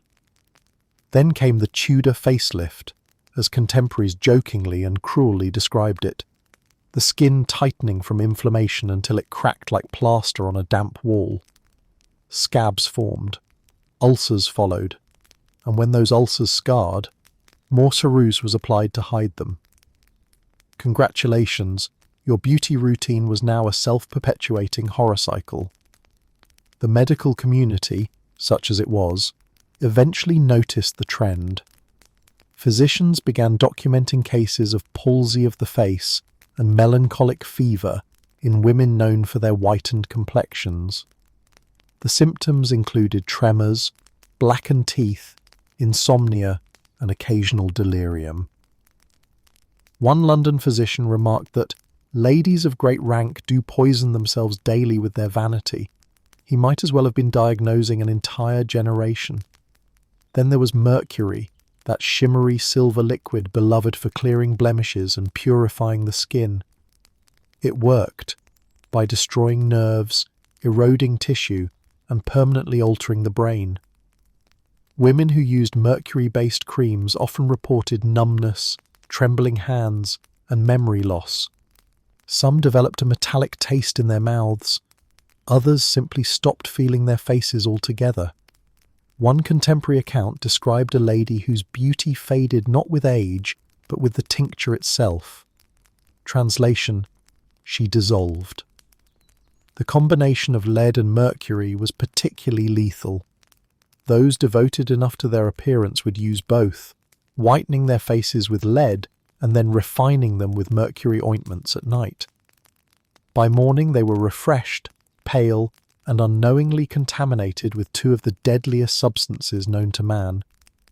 Tudor women weren't just applying makeup, they were conducting involuntary alchemical experiments on their own skulls. And yet, Nothing could stop the craze. Cosmetic disasters became an open secret at court, much like Henry VIII's weight gain. Everyone knew, but it was impolite to mention. Elizabeth I herself was rumoured to suffer from cracked, inflamed skin in her later years, hidden beneath increasingly thick layers of powder and rouge. Servants tasked with removing her makeup reportedly found the process so painful that she often refused to wash at all. Beneath the myth of the Virgin Queen was a woman literally encased in poison. But the faces weren't the only casualties. Hair took a beating too. Between sulphur bleaching, pigeon-dropping conditioners, and lye-based dyes, Tudor scalps resembled battlegrounds. Wigs offered temporary relief, and a convenient way to hide the bald spots. But even they weren't safe. Poorly cleaned wigs, often made from other people's hair, and sometimes other people's lice, carried infections. The result? Head sores and infestations that would make even a medieval barber wince. Add to that the perfumes and powders, many of which contained arsenic and other heavy metals, and the average noble was inhaling a toxic cocktail daily. The air at court didn't just smell of musk and rosewater, it was thick with poison dust. Servants cleaning royal chambers complained of headaches and nausea. Being close to beauty, it turned out, was hazardous to your health, literally. Then came the accidents. Fire and fashion were mortal enemies in a world of candles and flammable hair oils. There are records of women catching their elaborate wigs alight during banquets, their perfumed curls turning into brief but spectacular bonfires. It's no wonder portraits show them so composed. Smiling was risky when you were one spark away from spontaneous combustion, and if the chemicals didn't get you, the treatments might. Some beauty cures involve bloodletting to balance the humours, or bathing in vinegar mixed with crushed herbs. One particularly popular regimen suggested washing the face in a solution of mercury water to reinvigorate the skin. It reinvigorated nothing. Several users reportedly fell violently ill after the first rinse. Others simply never woke up again. There was also the issue of infection. Open sores caused by cosmetics became breeding grounds for bacteria. Without antibiotics, even minor wounds could spiral into sepsis. Some victims of beauty poisoning developed facial gangrene, the polite term for your face is decaying. When those people disappeared from court, it was often said they had retired for health reasons. In reality, they'd lost the battle with their mirror. And yet, despite all this, the beauty industry didn't slow down. If anything, the disasters fueled it. Each new outbreak of facial disfigurement inspired fresh recipes promising safer, more refined results, which invariably contained the same poisons in slightly different proportions. It was the 16th century version of rebranding, now with less arsenic. The public's tolerance for cosmetic carnage is a testament to how deeply the Tudor obsession with appearance ran. To be beautiful was to be seen was to exist. Physical decay was simply the price of social immortality. After all, you couldn't afford to look alive when the Queen herself looked like divine porcelain. The irony was that the Tudors, who believed outward beauty reflected inner virtue, ended up disfiguring themselves in pursuit of moral perfection. The more they chased purity, the more corrupt their faces became. Their portraits may have survived, glowing, timeless, immaculate, but the real people behind them were often hiding beneath layers of pain, infection, and exhaustion. So the next time you see a serene Tudor lady gazing out from her gilded frame, remember, that soft blush cost her dearly. The luminous skin, burned raw, the calm expression, possibly paralysis. The Tudor beauty standard was quite literally skin deep, and often ended where the skin began to fall off. Because in this world of powdered ambition, beauty didn't fade gracefully. It peeled, blistered, and sometimes exploded. The Tudor glow-up, in the end, was a glow down to the grave. By the later Tudor years, beauty had become a contact sport, and few casualties were more visible than hair. Between bleaching with sulphur, dousing with urine, and marinating in pigeon droppings, the average scalp had endured more chemical warfare than a battlefield. The result? Baldness, breakage, and burns. A trio so common it could have been the Tudor national motto. If your hair didn't fall out naturally, congratulations. It would after a few more applications. The solution to this follicular apocalypse came in the form of wigs, hairpieces, and headgear, not just practical disguises, but grand symbols of status and survival. To wear one wasn't shameful, it was fashionable. In fact, the more elaborate your headpiece, the more impressive your social resume. Tudor heads became architectural masterpieces, rising into the air like statements of ambition and defiance against biology. Hair had always been deeply symbolic. Long, thick locks were tied to beauty, fertility, and health. For men, it was a sign of virility. For women, virtue. So when the chemicals of refinement began stripping scalps bare, panic ensued. No one wanted to admit they were shedding faster than autumn leaves, so they improvised. And thus the great wig era began. At first, wigs were practical. They hid bald patches, burns, or lice infestations. But in true Tudor fashion, practicality didn't stay modest for long. By the reign of Elizabeth I, wigs had become fashion statements as loud as a herald's trumpet. Elizabeth herself led the charge. She owned an estimated 80 or more wigs, all styled in the same fiery red curls that became her trademark. Each one was carefully crafted, perfumed, and maintained by a small army of attendants. Her natural hair, long gone from years of lead-based makeup and sulphur bleaching, was replaced by a symbol of eternal youth and, conveniently, royal control. Elizabeth's wigs weren't just accessories, they were political theatre. Every curl and wave was calculated. Red, in Tudor symbolism, meant power, majesty, and divine right. When the Queen appeared in her iconic copper-coloured coiffure, it wasn't vanity, it was propaganda in hair form. Courtiers quickly followed suit, ordering wigs to match the monarch's hues. If your hair wasn't at least vaguely ginger, you were practically committing treason. The materials used for these wigs varied by wealth. The finest were made from human hair, ideally imported from Italy or Spain, where the strands were smoother and silkier. Acquiring it was its own dark industry. Some merchants bought hair from peasants, or corpses, at market. Others acquired it less, consensually. Hair theft was a quiet crime of opportunity. A snip here, a lock there, especially during crowded fairs or church services. A good head of hair could fetch enough to feed a family for months. For those who couldn't afford imported tresses, there were cheaper alternatives. Horsehair, goat hair, or even wool were used to pad out wigs. The results were mixed. They didn't move naturally, they smelled vaguely barnyard-esque, and they were prone to tangling into unholy nests.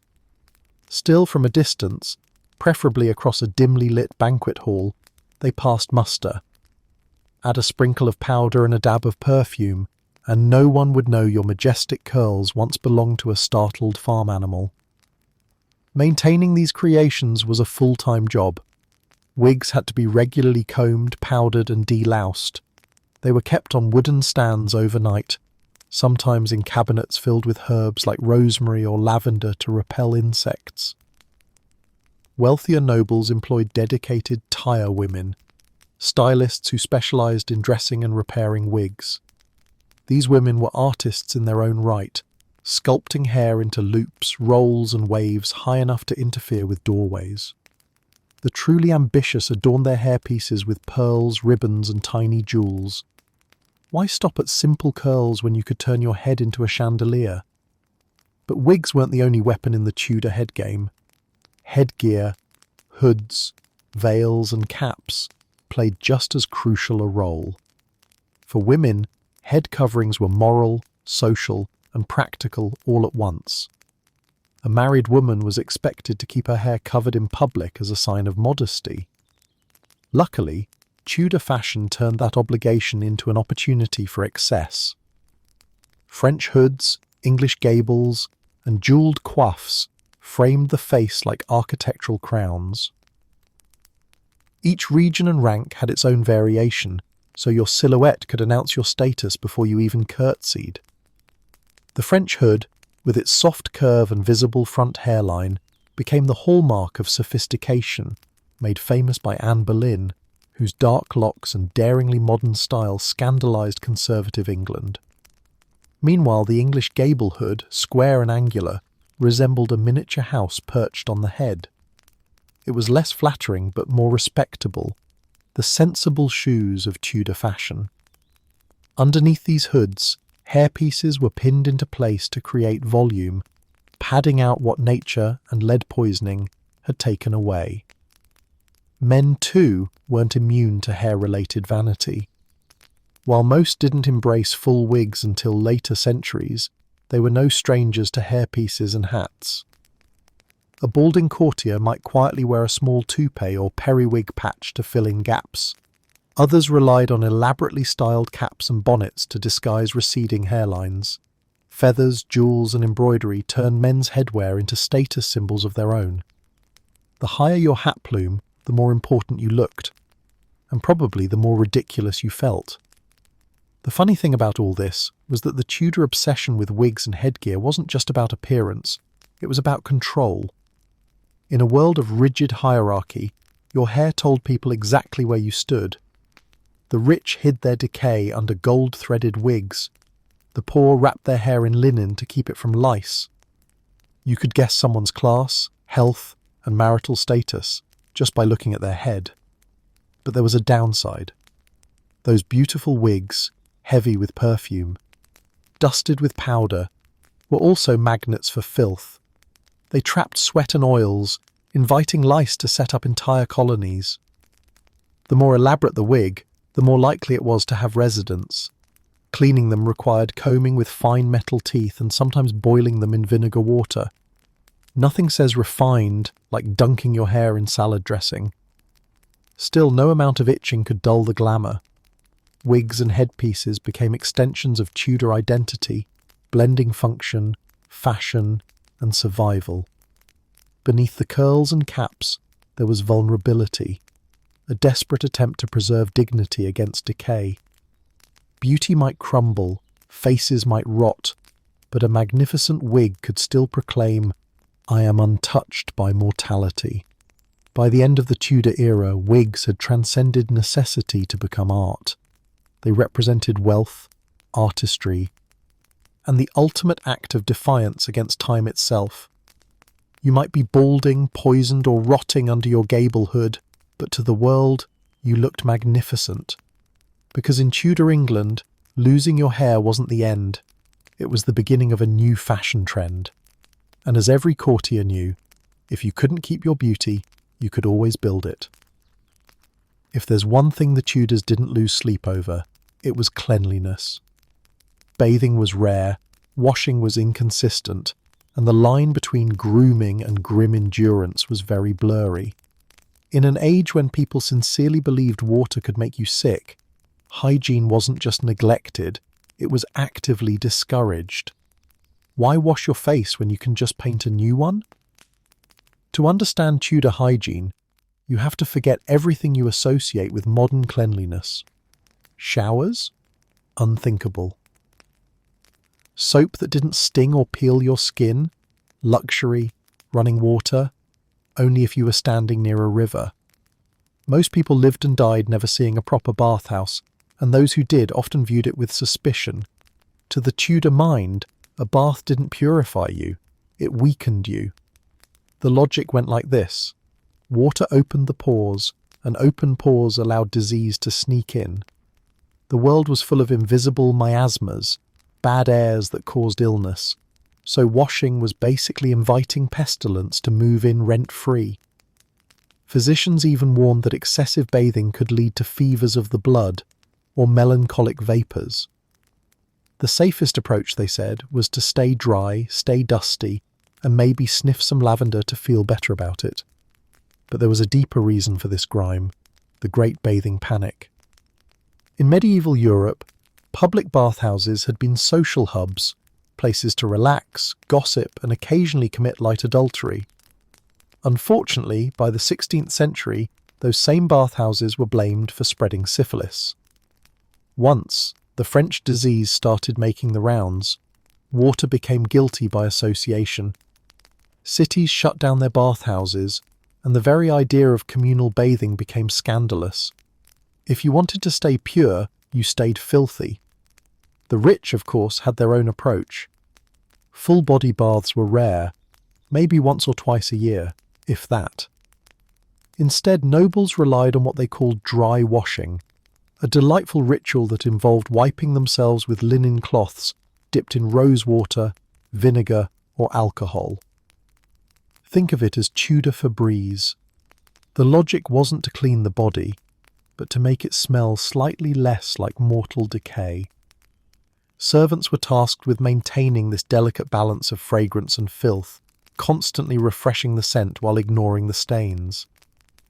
Elizabeth I herself, ever the model of courtly restraint, was said to bathe once a month, whether she needed it or not. And she was considered progressive.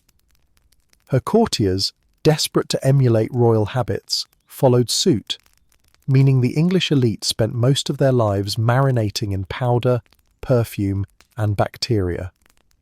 For the lower classes, hygiene was even grimmer. A bucket of water in the morning might serve for washing hands, faces, and possibly the family dog. Soap existed but was harsh, expensive, and mostly reserved for laundry. Peasants often made do with ashes and sand, abrasive, yes, but effective at removing the top layer of skin along with the dirt. And yet, paradoxically, everyone was obsessed with smell. The Tudors might not have liked water, but they adored fragrance. The rich doused themselves in rose oil, musk, or ambergris, while the poor stuffed herbs like thyme and sage into their clothes. Some people even sewed aromatic sachets into their sleeves and collars. Portable odour management for the perpetually unwashed. Pomanders, perfumed balls made of wax, herbs, and sometimes whale vomit, were carried everywhere, both to mask personal odours and to ward off plague. If someone fainted in church, it wasn't spiritual rapture. It was the combined effect of body odour, incense, and civet musk. And what of the face, that sacred canvas of Tudor vanity? Well, makeup was applied liberally and removed rarely.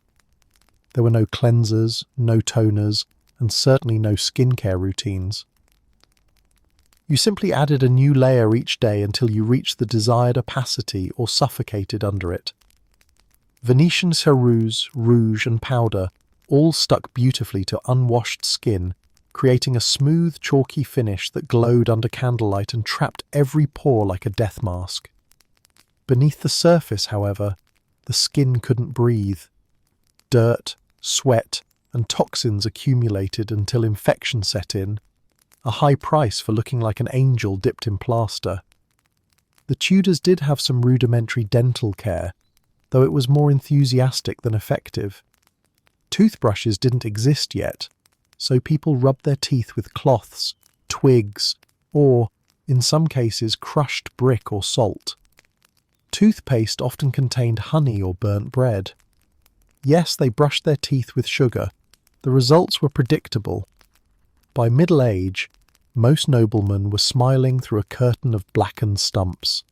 Even hair hygiene was hit or miss. Frequent washing was avoided, but brushing was common, not out of cleanliness, but vanity.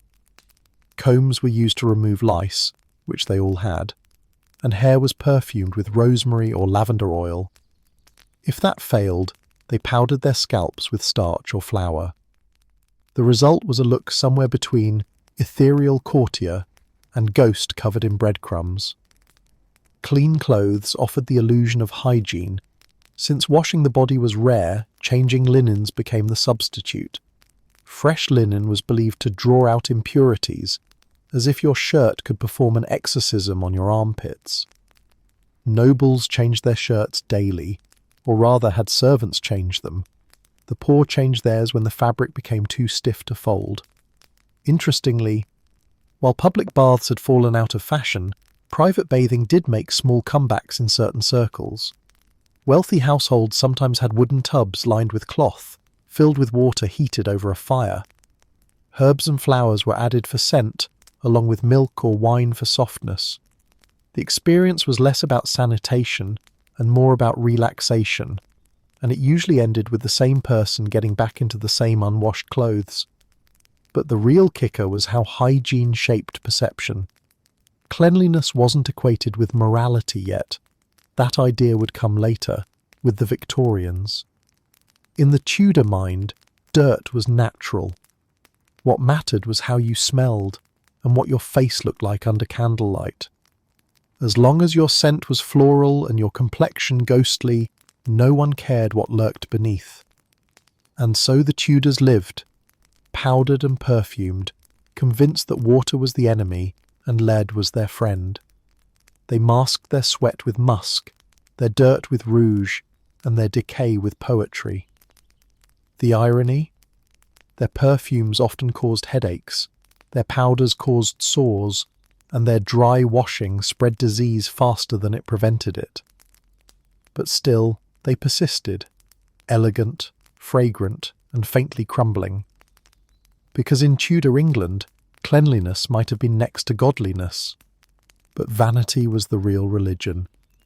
While the noble classes were busy poisoning themselves with lead paste and imported whale perfume, the peasants of Tudor England were achieving a very different kind of natural glow. Their skincare routine? Water, mud, and low expectations. In a world where most people didn't have time to admire themselves in a mirror, if they even owned one, peasant beauty was less about radiance and more about basic survival, preferably without catching dysentery. Let's set the scene. A Tudor peasant's day began before dawn, usually with mucking out animals or trudging through fields, not exactly activities that promote dewy complexions. Sun exposure, soot and wind turned skin rough and freckled, while cold winters made hands as cracked as a medieval teacup. Yet in their own way, peasants developed a rugged beauty routine born from necessity, equal parts practical, local, and sometimes accidentally effective. The biggest difference between noble and peasant skincare came down to ingredients. The wealthy had their imported Venetian ceruse, saffron, and musk. The poor had whatever was lying around. Herbs, ashes, eggs, milk, and even mud were all pressed into service. If it could be boiled, mashed, or rubbed on your face, someone tried it, and if it didn't make you smell worse, that was considered success. Water, ironically, was the peasants' most luxurious beauty product. Unlike nobles, peasants couldn't afford to be squeamish about bathing. They worked in dirt daily, and even the most devoutly unwashed eventually had to rinse off the visible grime. Rivers, ponds, and communal tubs served as the peasant spa circuit, though spa might be generous when the water also contained livestock runoff. Soap was rare and expensive, so most used lye made from wood ash mixed with animal fat. It got the job done, though it also stripped the skin like an early form of chemical peel. When it came to skincare, nature provided all the cosmetics a peasant could need, often unintentionally. Women rubbed their faces with cold water in the morning to wake up and used milk or whey, left over from cheesemaking, as a crude moisturizer. Vinegar was dabbed on pimples, and rose petals, when available, were steeped in water for makeshift perfume. But the real secret to peasant skincare was dirt itself. A thin coating of dust acted as both sunscreen and exfoliant, natural in the truest sense. Peasant beauty wasn't glowing, it was matte, baked on resilience. For colour, Peasants didn't need rouge, they had labour. A day in the fields gave you all the blush your cheeks could handle, along with freckles, calluses, and occasional sunstroke. The tanned, ruddy look that nobles mocked as coarse was actually the Tudor version of health and hardiness. Ironically, modern society would call it the outdoor glow. Back then, it simply screamed, "I work for a living." Hair care was another study in contrast. While the wealthy experimented with dyes, oils, and dangerous bleaches, peasants relied on plain water, lard, or occasionally ale. Ale, it turns out, wasn't just for drinking. It was believed to give hair shine. Women brushed their hair with wooden combs or fingers, tying it up in kerchiefs to keep it out of the way. Men usually cropped theirs short, partly out of convenience and partly to prevent lice. Lice, however, were egalitarian. They didn't care if you were a lord or a labourer. If you had a scalp, you had company. Peasant women didn't wear much makeup, though not entirely out of choice. Cosmetics were expensive imports, and moral disapproval trickled down from the church to the village level. Painted faces were seen as deceitful, but for the poor, it was also impractical. Why bother whitening your face when it would be covered in soot by midday? Instead, women focused on cleanliness when possible. A scrub with oatmeal or bran was a common facial treatment. Occasionally, they'd apply a paste of honey and herbs for softness, especially before church, where looking presentable was as close to glamour as life got. As for fragrance, peasants had their own approach, one that leaned heavily on the when in doubt disguise it philosophy. Fresh herbs like lavender, rosemary and sage were stuffed into clothing, worn in pockets, or hung in doorways to combat smells. Sweat was inevitable, but a little mint tucked into the bodice went a long way. If you smelled faintly of cow, at least you could claim it was rustic charm. Interestingly, peasant beauty also carried its own kind of moral value. Where noble vanity was often condemned as sinful, natural simplicity was praised. A peasant woman's unpainted face was proof of humility, honesty, and hard work. Plainness, as moralists like to say, was next to godliness, though one suspects this sentiment came mostly from those who couldn't afford otherwise. For men, strength and weathered features were signs of virtue. The more your skin looked like it had been sandblasted by the north wind, the more respectable you appeared. Teeth, however, were another story. Sugar was still a luxury, so peasants had the advantage of fewer cavities than the upper class, though fewer is relative. Without dentists or toothbrushes, mouths were still a battlefield. A twig or rag rubbed with salt was the standard cleaning method, and for breath, chewing parsley or cloves did the trick, unless you'd had onions, ale and salted fish for breakfast, in which case even divine intervention couldn't help. Clothing hygiene offered perhaps the clearest example of peasant pragmatism. Bathing might be rare, but washing clothes happened regularly, partly because lice forced the issue. Women boiled linens in lye water, beating them clean with paddles in the nearest stream. A freshly laundered shirt wasn't just comfort, it was reputation. You might smell like a barn, but if your linen was white, people assumed you were respectable. Despite all the grit and grime, there was something unintentionally healthy about the peasant lifestyle. Their natural cosmetics were chemical-free, their diets lacked refined sugar, and their outdoor labour kept them surprisingly fit. Compared to nobles slowly succumbing to mercury poisoning, the village folk might have been dirty, but they were alive. In short, the Tudor peasants' beauty routine wasn't glamorous, but it was honest.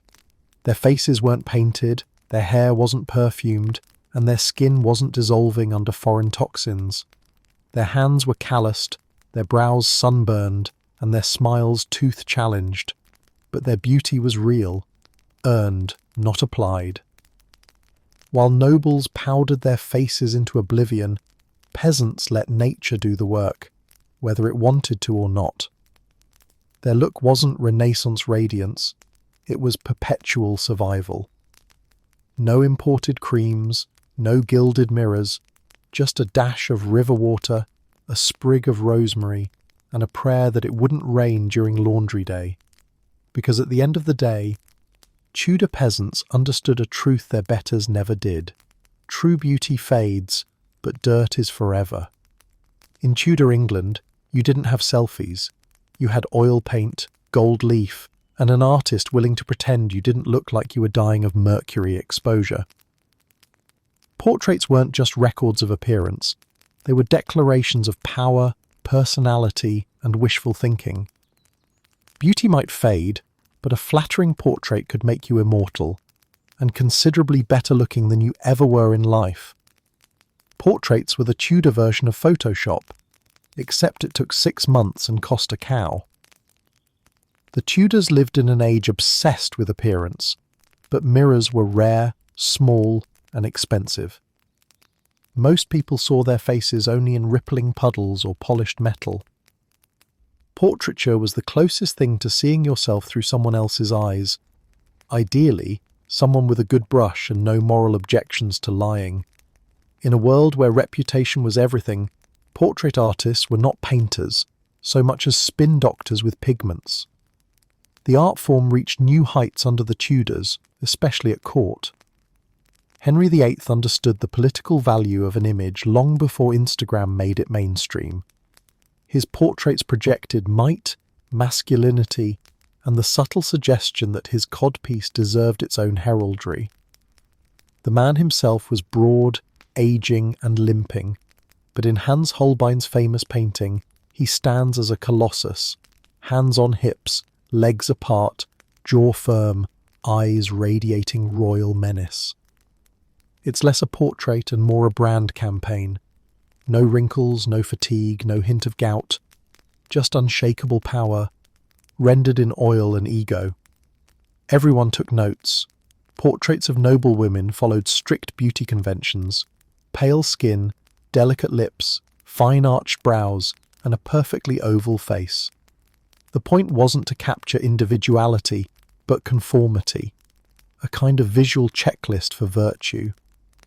A good portrait said, "She's rich, pure, and definitely not dying from lead poisoning." Artists politely ignored scars, sores, and pockmarks, smoothing faces until they resembled porcelain dolls. To do otherwise would have been career suicide. No one wanted to be remembered accurately. They wanted to be remembered attractively. When it came to women's portraits, the most important feature wasn't even the face. It was the forehead. The Tudor ideal demanded a high, smooth brow, so painters exaggerated the size of the forehead to celestial proportions. If a lady looked like her skull extended halfway to heaven, that was intentional. Some portraits show foreheads so vast they could have hosted small banquets. Likewise, artists softened the jawline and slimmed the nose. The result was an ethereal, ageless vision, or, to modernize, a face that looked airbrushed centuries before air was even clean. But portraiture wasn't just about beauty. It was about symbolism. Every flower, jewel, and fold of fabric told a story. A rose hinted at Tudor loyalty, pearls signified chastity, and a small dog symbolized faithfulness, though the dogs were often the only honest element in the picture. Artists carefully included these details to remind viewers not just that their subject was beautiful, but that they were good. Because in Tudor England, appearance wasn't just skin deep, it was moral propaganda. The real magic, though, was in the process.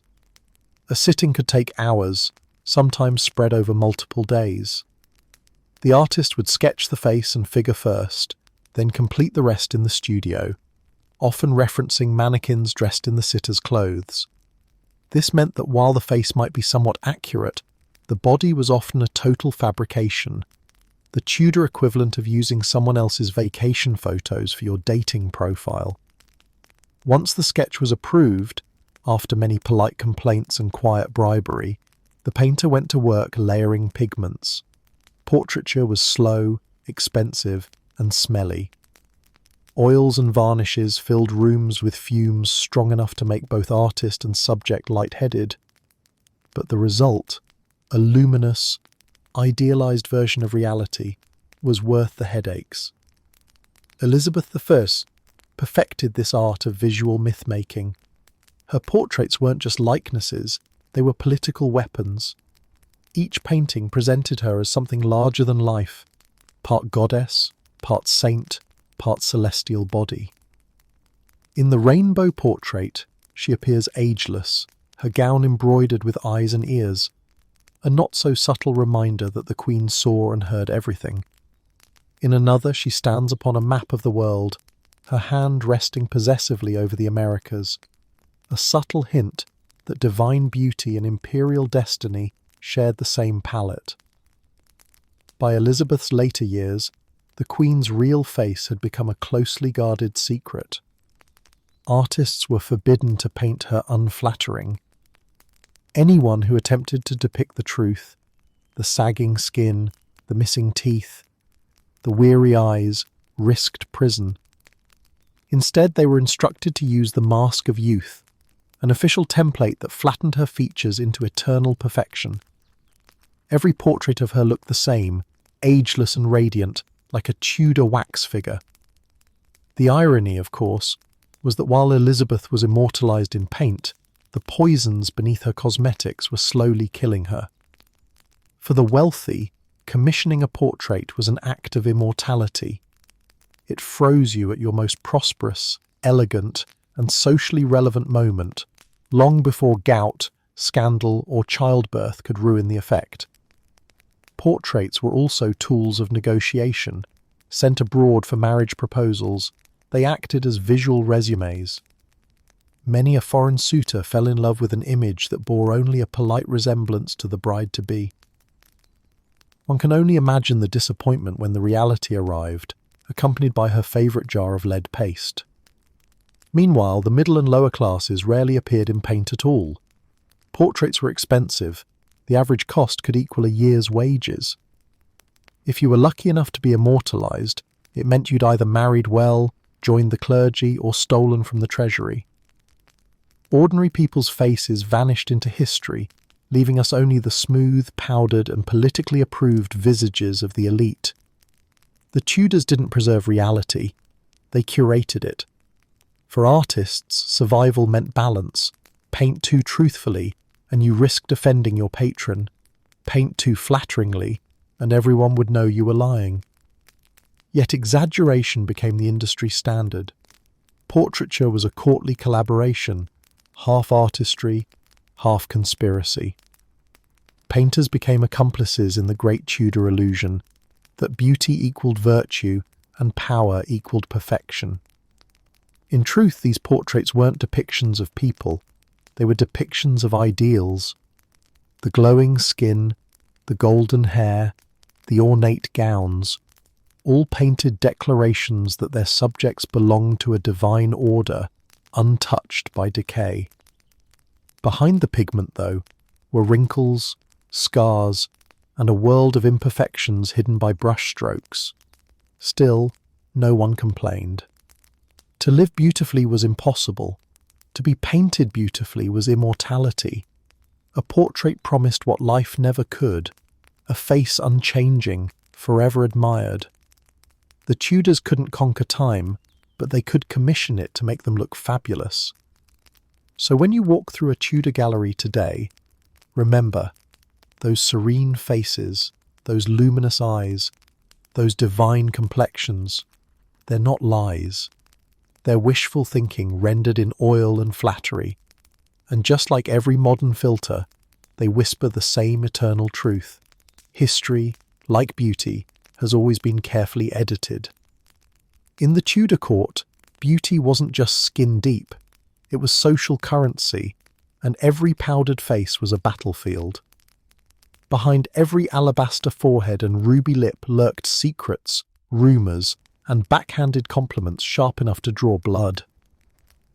The Tudor elite didn't have social media, but they didn't need it. Gossip travelled faster than plague. Court gossip was the Tudor version of TikTok comments, brutal and public. If appearance was power, then mockery was warfare. Courtiers weaponized beauty the way modern influencers weaponize filters. To accuse someone of being painted wasn't a neutral statement, it was social sabotage. Saying a lady wore too much ceruse, lead-based foundation, implied vanity, deceit, and possibly moral decay. Whispering that her rouge came from the devil's recipe suggested witchcraft. The court was filled with whispers like that. Who was using mercury to erase wrinkles? Who was bleaching their hair too bright? And whose complexion looked a bit lively for someone so old? No one was safe from scrutiny, not even queens. Anne Boleyn, famed for her dark hair and striking eyes, was the subject of endless debate. Her beauty didn't fit the English ideal of fair hair and pale lashes, and her enemies seized on that. They called her the concubine with the black eyes and accused her of using sorcery to enchant the king. Some even claimed she painted her face with potions of foreign craft. Of course, they couldn't admit Henry VIII simply preferred her. Far better to blame witchcraft than charisma. Then came Catherine Howard, whose youth and flirtatious energy scandalised the court. Rivals sniped that her rosy cheeks were borrowed from her paint pot, implying her freshness was as artificial as her virtue. When her fall from grace came, her beauty, once her greatest weapon, became her undoing. The same lips that smiled for the king were now branded as sinful. In the Tudor world, beauty could raise you to a throne or send you to the scaffold, sometimes both. Even Elizabeth I, who built her reign on her image, wasn't immune to the whisper network. Her shimmering white complexion and fiery wigs were admired in public and mocked in private. Courtiers joked, quietly, that her face was as cracked as the plaster of her palaces. Servants rumoured that her mask of youth required so much lead paste that it had to be scraped off with linen each night.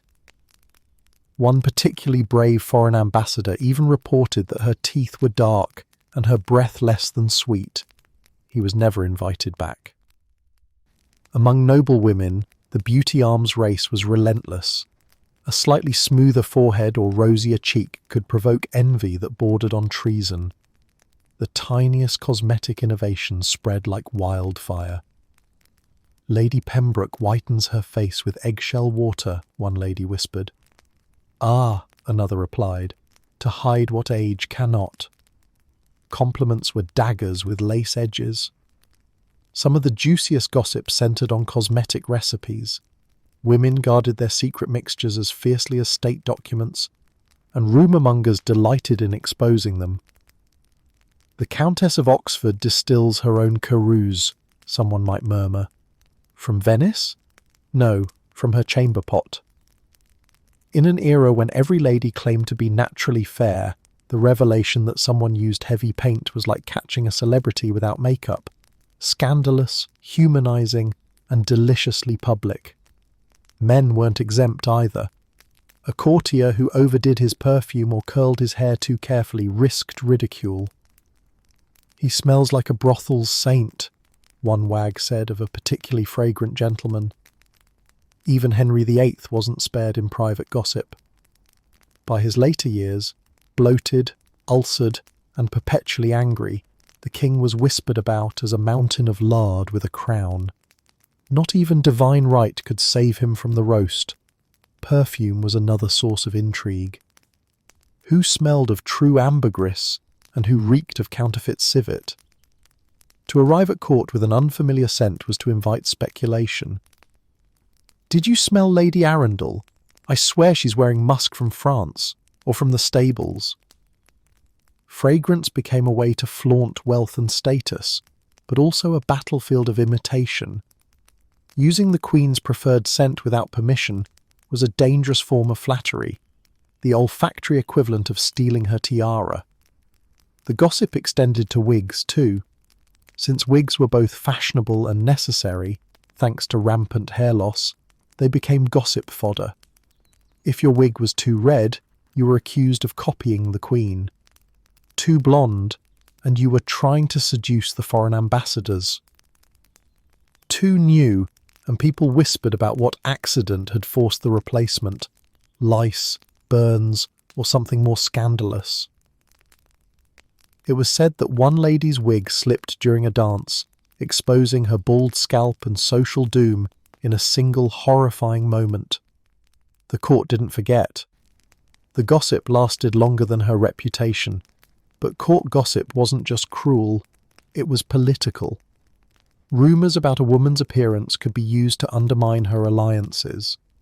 A rival faction might spread that the Queen's favourite was aging poorly, or that another courtier was using potions to gain attention. The Tudor court was essentially a high-stakes beauty pageant, where losing didn't mean going home, it meant going to the Tower. The written record proves just how vicious these jabs could be.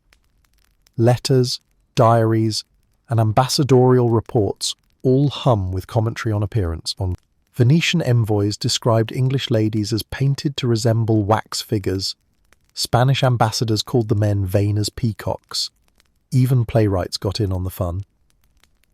Elizabethan plays like Much Ado About Nothing and Twelfth Night include jokes about painted faces and false colours, thinly veiled digs at real court habits. The Tudors laughed at themselves, but never too loudly, in case the Queen heard. Still, for every whispered insult, there was admiration too. Beauty in the Tudor court could be a form of resistance, a way for women to assert identity in a world run by men. When courtiers mocked a rival's makeup, it was often jealousy disguised as moral outrage. Behind the mockery was acknowledgement. She'd won attention, and attention was power. And perhaps that was the real scandal. Beneath all the gossip, envy, and painted smiles, beauty remained a dangerous kind of rebellion, one that the Tudors could never fully control. The powders, perfumes, and lead paints were just the surface. The real power lay in the performance, and everyone at court knew it. So when you picture the glittering Tudor palace, the shimmering gowns, the candlelight glinting off pearl-studded foreheads, imagine the hum beneath it all, the whispered comments, the sharp laughter, the dangerous compliments traded like daggers. The Tudors may have lacked our digital tools, but they perfected the art of public shaming centuries before comment sections existed. And if they could have had TikTok, Henry VIII would have been cancelled by Thursday. By the mid-1500s, the Tudor beauty craze had reached such dizzying and deadly heights that even physicians started raising their eyebrows, theirs presumably still intact. Strange illnesses were spreading among noble women. Trembling hands, swollen faces, chronic fatigue, hair loss, and, in some cases, death that arrived with suspiciously radiant complexions. Doctors began connecting the dots, though few were ready to say it out loud. England's elite were poisoning themselves one fashionable dab at a time. It was the birth of medical warnings, and the death of anyone who actually ignored them. Doctors said, "Stop using poison." Women said, "But it matches my dress." The first rumblings came from observant court physicians, men who noticed that their wealthiest clients were the sickest ones. They weren't suffering from plague, fever, or childbirth complications, at least not at first. Their ailments were subtler. A noblewoman might complain of persistent headaches, a trembling of the limbs, or a melancholy of the face, meaning her skin had turned grey and stiff. Her physician would prescribe rest and herbs, only to watch her return weeks later, whiter and sicker than before. The Tudor version of someone ignoring medical advice for the sake of good lighting. Physicians began referring to the condition discreetly as cosmetica morbus, the cosmetic sickness. They knew the culprit was the white paste of Venetian ceruse, a mixture of white lead and vinegar beloved by every self-respecting courtier. What they didn't fully understand was how it worked, or rather how it killed. Lead absorbed through the skin slowly poisoned the blood, nerves, and organs. The symptoms were insidious. First mild fatigue, then muscle weakness, then paralysis. Some sufferers experienced hallucinations. Others lost their teeth or hair. In severe cases, their skin literally peeled away. The good news? They were pale. The bad news? It was for the wrong reason. One London physician in the 1570s wrote that the fairest ladies of the land do suffer afflictions of trembling and decay, brought not by God's will, but by their own vanity. That was as close as a Tudor doctor could get to saying, "You're dying because you rubbed furniture paint on your face." Yet few patients listened. Many didn't even believe the symptoms were linked to cosmetics. How could something so beautiful be deadly? It was the Renaissance equivalent of denying that smoking causes cancer, except the cigarettes were smeared directly on your cheeks. To make matters worse, some doctors actually encouraged cosmetic use. Apothecaries and physicians often overlapped in their trade, and a doctor who sold ceruse wasn't going to tell his clients to throw it away. Applied with moderation, they'd say, it preserves youth and fortitude. The key phrase was with moderation, though Tudor society was not built for moderation. Vanity, like lead dust, got everywhere. A few outspoken physicians tried to warn the court in more dramatic terms. Dr. Thomas Muffet, father of Little Miss Muffet fame, wrote a treatise warning that the venom of lead creepeth unseen beneath the skin, corrupting the blood and dulling the senses. His advice? Avoid artificial whiteners and embrace natural beauty. Naturally, he was ignored. It was easier to die fashionably than live sensibly. Mercury use also drew medical attention. Physicians treating women for nervous disorders, shaking hands, loss of memory, and what they called madness of the spirit, began noticing that these same women were using mercury-based ointments for blemishes. Mercury, though prized for its ability to purge impurities, was slowly frying the nervous system. Victims became forgetful, twitchy, and irritable. But again, this was Tudor England. Everyone was twitchy and irritable. How could anyone tell the difference? And yet there were cases so severe even courtiers took notice. One rumour told of a lady-in-waiting who collapsed mid-banquet, her face blistered from a new Italian powder. Another spoke of a noblewoman who lost her voice, literally, after months of mercury treatments. Physicians described a blackened hue beneath the whitened countenance, but by then no one cared. They had balls to attend and portraits to sit for. What made things worse was Tudor medicine's favourite pastime, overcomplication. Physicians didn't just warn against cosmetics, they offered alternatives. Some recommended bathing in milk to draw out impurities. Others prescribed lotions made from crushed pearls, gold leaf, or powdered coral, ingredients just as expensive and often equally toxic. One well-meaning doctor suggested a mixture of quicklime and egg whites to smooth the complexion. Quicklime, of course, burns flesh. He was probably proud of his innovation until his patients started smoking from the forehead. But perhaps the most tragic irony was that the very women who could afford the best medical care were the least likely to listen. Peasants couldn't buy poison, which meant they didn't die from it. The rich, on the other hand, could commission custom-made death jars from Venice, their names etched into the lids like luxury tombstones. The physician's advice to cease painting clashed with a culture that valued appearance over health, perfection over pain. To go barefaced in court was social suicide. Better to suffer quietly, or noisily, if your nerves had started spasming. Doctors also faced an uphill battle against Tudor superstition. Many women believed beauty came from balancing the humours, so when their skin began cracking or flaking, they didn't blame their makeup, they blamed the moon, bad air, or divine punishment.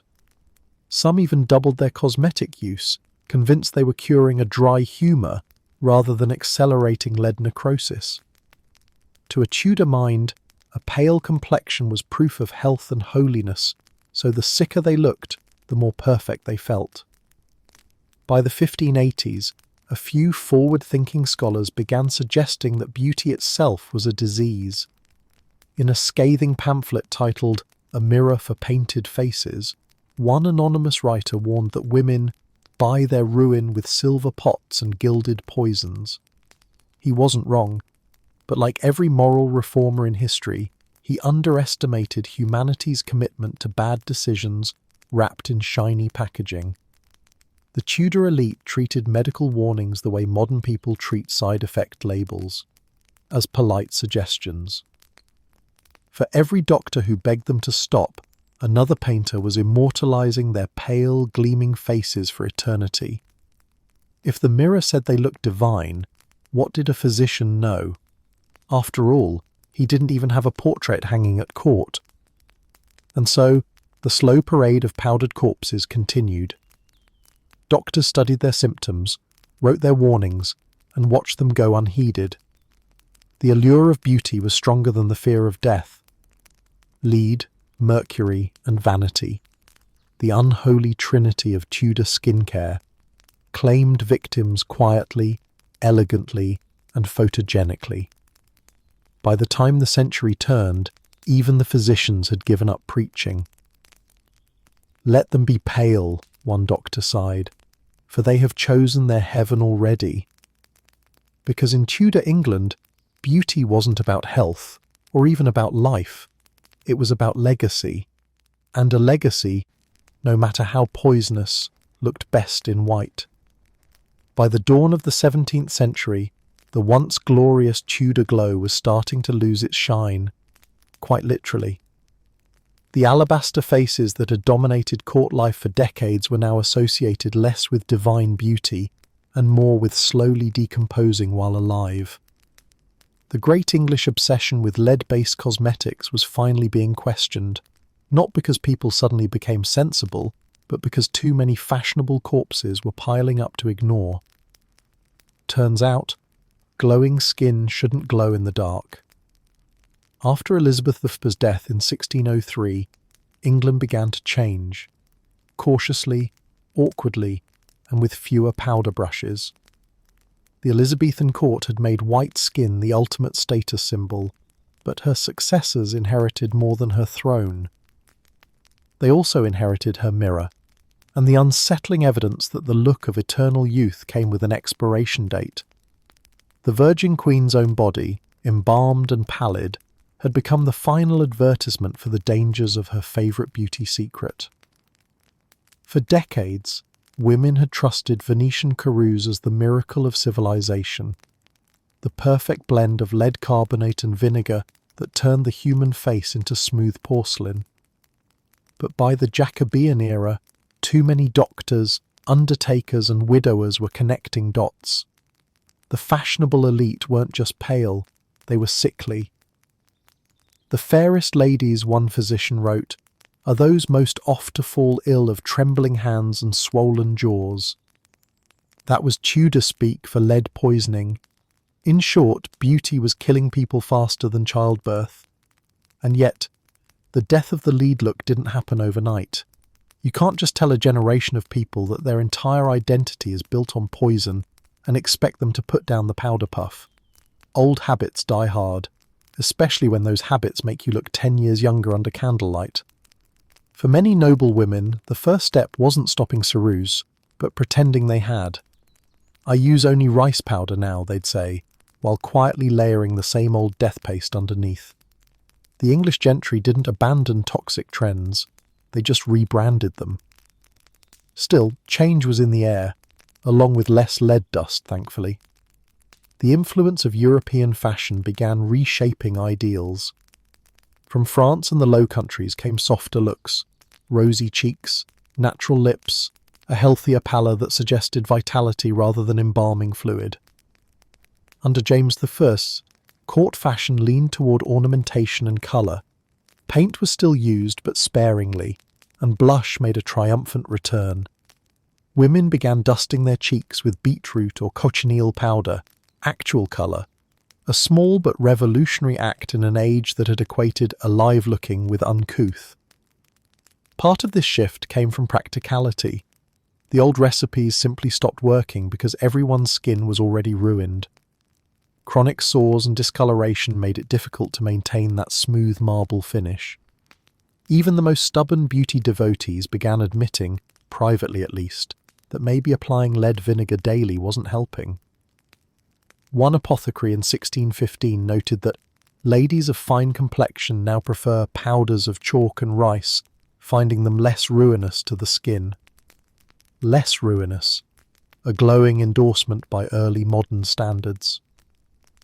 Physicians, meanwhile, were no longer whispering their warnings, they were publishing them. Medical tracts of the early 1600s increasingly condemned paints and abominations of the face, not just as moral failings, but as literal toxins. One doctor wrote that lead cosmetics bring forth leprosies of the skin and madness of the mind. Another described women so fair of countenance that they pined away within. The horror stories spread, slowly but effectively. When noble women began losing not only their looks but their minds, the beauty standard lost its appeal. Even playwrights got in on the cultural takedown. The theatre became the moral soapbox of anti-cosmetic sentiment. In 1608, Thomas Decker's The Gull's Hornbook mocked painted ladies, calling their faces a table of poisons.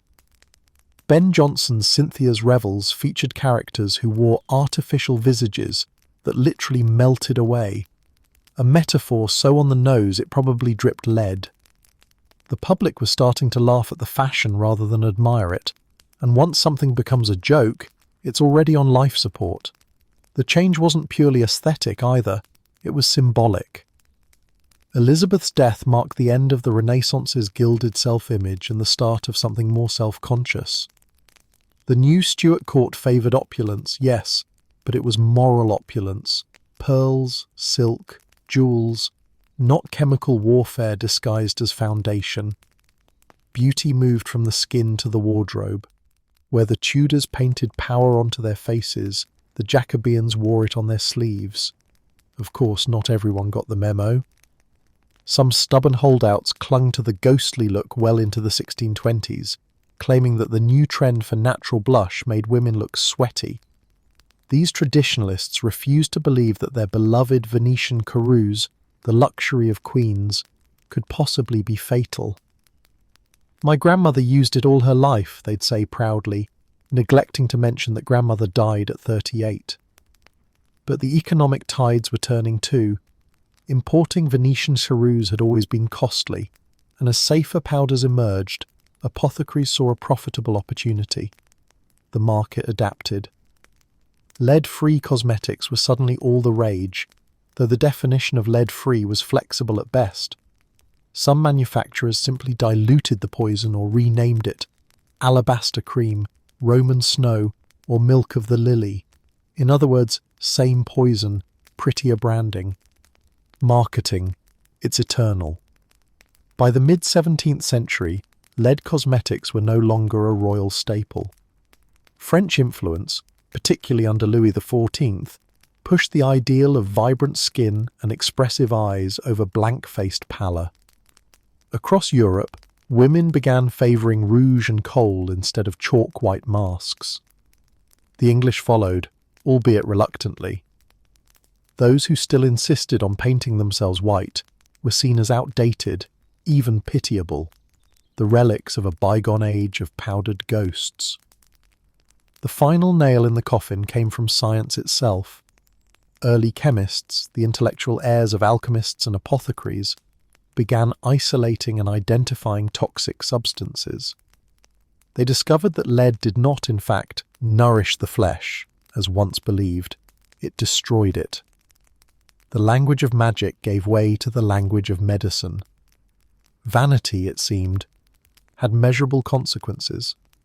And so the lead look faded from fashion, not with a grand decree or moral awakening, but with a slow, embarrassed shuffle towards sanity. The descendants of Elizabeth's courtiers now looked back at their ancestors' deathly pallor with equal parts awe and horror. "They would kill themselves for beauty," one commentator wrote. "We merely suffer a little for it." By then, England had entered a new era, one that valued naturalness, or at least a convincing illusion of it. Powder was still applied, rouge still dabbed, and perfume still spritzed, but now the goal was to look alive. The pale, poisonous perfection of the Tudor age had finally gone out of style. Still, its ghost lingered, literally, in the portraits that hung on palace walls, those serene, chalk-faced nobles, frozen forever in toxic elegance. Their beauty glows from the canvas even now, a haunting reminder that in Tudor England, fashion killed. And as history would later prove, every generation learns the same lesson the hard way. Just because it sparkles doesn't mean it's safe. By the time the last Tudor powdered face was laid to rest, England had moved on. The wigs were lighter, the skin tones rosier, and doctors had finally convinced people that smearing lead on their faces was not a valid survival strategy. But the ghost of Tudor glamour never really died. It simply changed outfits.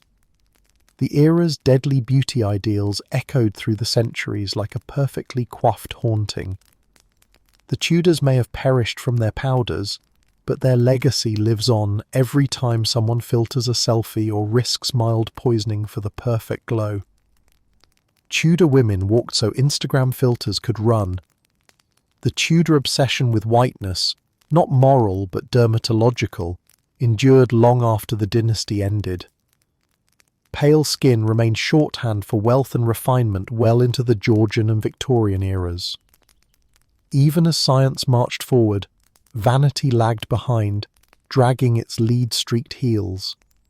Society still equated fairness with virtue, and women were willing to suffer for it, just in slightly different packaging. By the 18th century, powdered faces were back in fashion with a vengeance. The French aristocracy took the Tudor ghost look and turned it into performance art. Nobles powdered themselves so white they resembled frosted pastries, topping their wigs with feathers and ships for good measure. England, as always, followed France's lead, minus the guillotines, and the white face returned as a mark of sophistication. Only now, the lead came disguised in more refined products like blanc de perle and pearl powder, still toxic, just with better marketing. Then came the Victorians, who took the Tudor aesthetic and made it moral. To be pale wasn't just fashionable, it was virtuous. A delicate complexion suggested you were pure, modest, and probably fainting from something romantic. And while Victorians liked to pretend they were more sensible than their Renaissance ancestors, their medicine cabinets told a different story. Lead and mercury were still floating around in complexion waters, and arsenic became the new miracle ingredient. Yes, arsenic, the same substance used to kill rats, was sold in the 19th century as a beauty supplement. Companies advertised arsenic wafers that promised a clear, transparent skin and youthful glow. You could buy them in fancy boxes decorated with elegant women who looked suspiciously alive. In reality, the wafers caused nausea, anemia, and occasionally the kind of permanent paleness that comes with a funeral. But the message was pure Tudor. Beauty first, survival later. Even the language endured. Victorian advertisements borrowed from Renaissance ideals, selling products that promised to make women fair, pure, or spotless. The Tudor belief that external beauty reflected inner worth had simply evolved into a capitalist art form. Where Elizabeth I's ceruse had been hand-mixed by apothecaries, Victorians could now buy their doom pre-packaged and endorsed by society ladies. Progress. The link between beauty and suffering, so carefully crafted by Tudor fashion, became the foundation of Western cosmetic culture. The idea that pain was proof of dedication lingered long after the poisons faded from the recipe. Corsets replaced ceruse, arsenic replaced mercury, and starvation replaced suffocation under white paint. From blisters to bone deformation, the centuries rolled on, and people continued to chase perfection at their own peril. Even when the 20th century arrived with its modern science and health standards, Tudor vanity found new disguises. Early face powders in the 1910s and 1920s often contained zinc, bismuth, and even traces of lead, because apparently history is one long skincare relapse. Hollywood then picked up where the Tudor court left off, crafting unreachable standards of beauty using lighting, camera tricks, and a small army of makeup artists. The alabaster glow had gone cinematic. By the mid-century, the chemical dangers had shifted but not disappeared. Radium creams promised to revitalize the skin, cold creams contained formaldehyde, and mascara brushes came with delightful side effects like blindness. Every new innovation arrived wrapped in Tudor logic. That beauty, whatever its cost, was a noble pursuit. If the Tudors had preached divine favour through paint, the 1950s preached confidence through radiation, and then came the modern era, where the poisons are digital instead of chemical. The lead is gone, thankfully, but the illusion remains. Filters smooth the skin, widen the eyes, and sharpen the jaw, echoing the same impossible standards painted onto Tudor portraits centuries ago. Just as Elizabeth I's mask of youth erased her wrinkles in oil, today's beauty apps erase them in pixels. The method changed, but the motive didn't. To look divine, untouchable, eternally young. Social media has turned everyone into their own court painter. We choose our lighting, our angles, our colour balance. Every photo is a performance. Every post a portrait of power and self-control. The only difference is that instead of waiting 6 months for Hans Holbein to deliver your flattering lie, you get it instantly, with the added bonus of dopamine. The Tudors would have loved it, yet the irony runs deep. After centuries of warnings, we still chase the same illusion the Tudors died for, the fantasy of perfection. Whether it's through powder, poison or Photoshop, the dream remains the same: to conquer time, to outwit mortality, to look better than reality allows. Elizabeth I painted herself into immortality. Today, we filter ourselves into relevance. Even the language of modern beauty still carries Tudor DNA. Flawless skin, porcelain complexion, glow. All echoes of a world that once equated divine worth with the colour of one's face. We like to think we've evolved, but scroll through any influencer feed and you'll find the same old promise: transformation, transcendence, and just a touch of toxicity. And so the legacy of Tudor toxic glamour endures. In every contour palette, every retouched advertisement, every whispered beauty secret that turns out to be harmful. The formulas may have changed, but the psychology hasn't. The Tudors laid the groundwork for centuries of self-inflicted beauty experiments, proving that when it comes to looking good, humanity's memory is short and its vanity eternal. In the end, Tudor beauty wasn't just about white faces and poisoned powders. It was about the timeless human need to be seen as extraordinary, even if it hurts. The tools evolved, but the impulse remains the same: to paint ourselves into a better version of the truth. The next time someone spends an hour adjusting their selfie to get the lighting just right, imagine Elizabeth I's leaning in with her own brush, perfecting her mask of youth. Different tools, same dream, because history doesn't just repeat, it reapplies.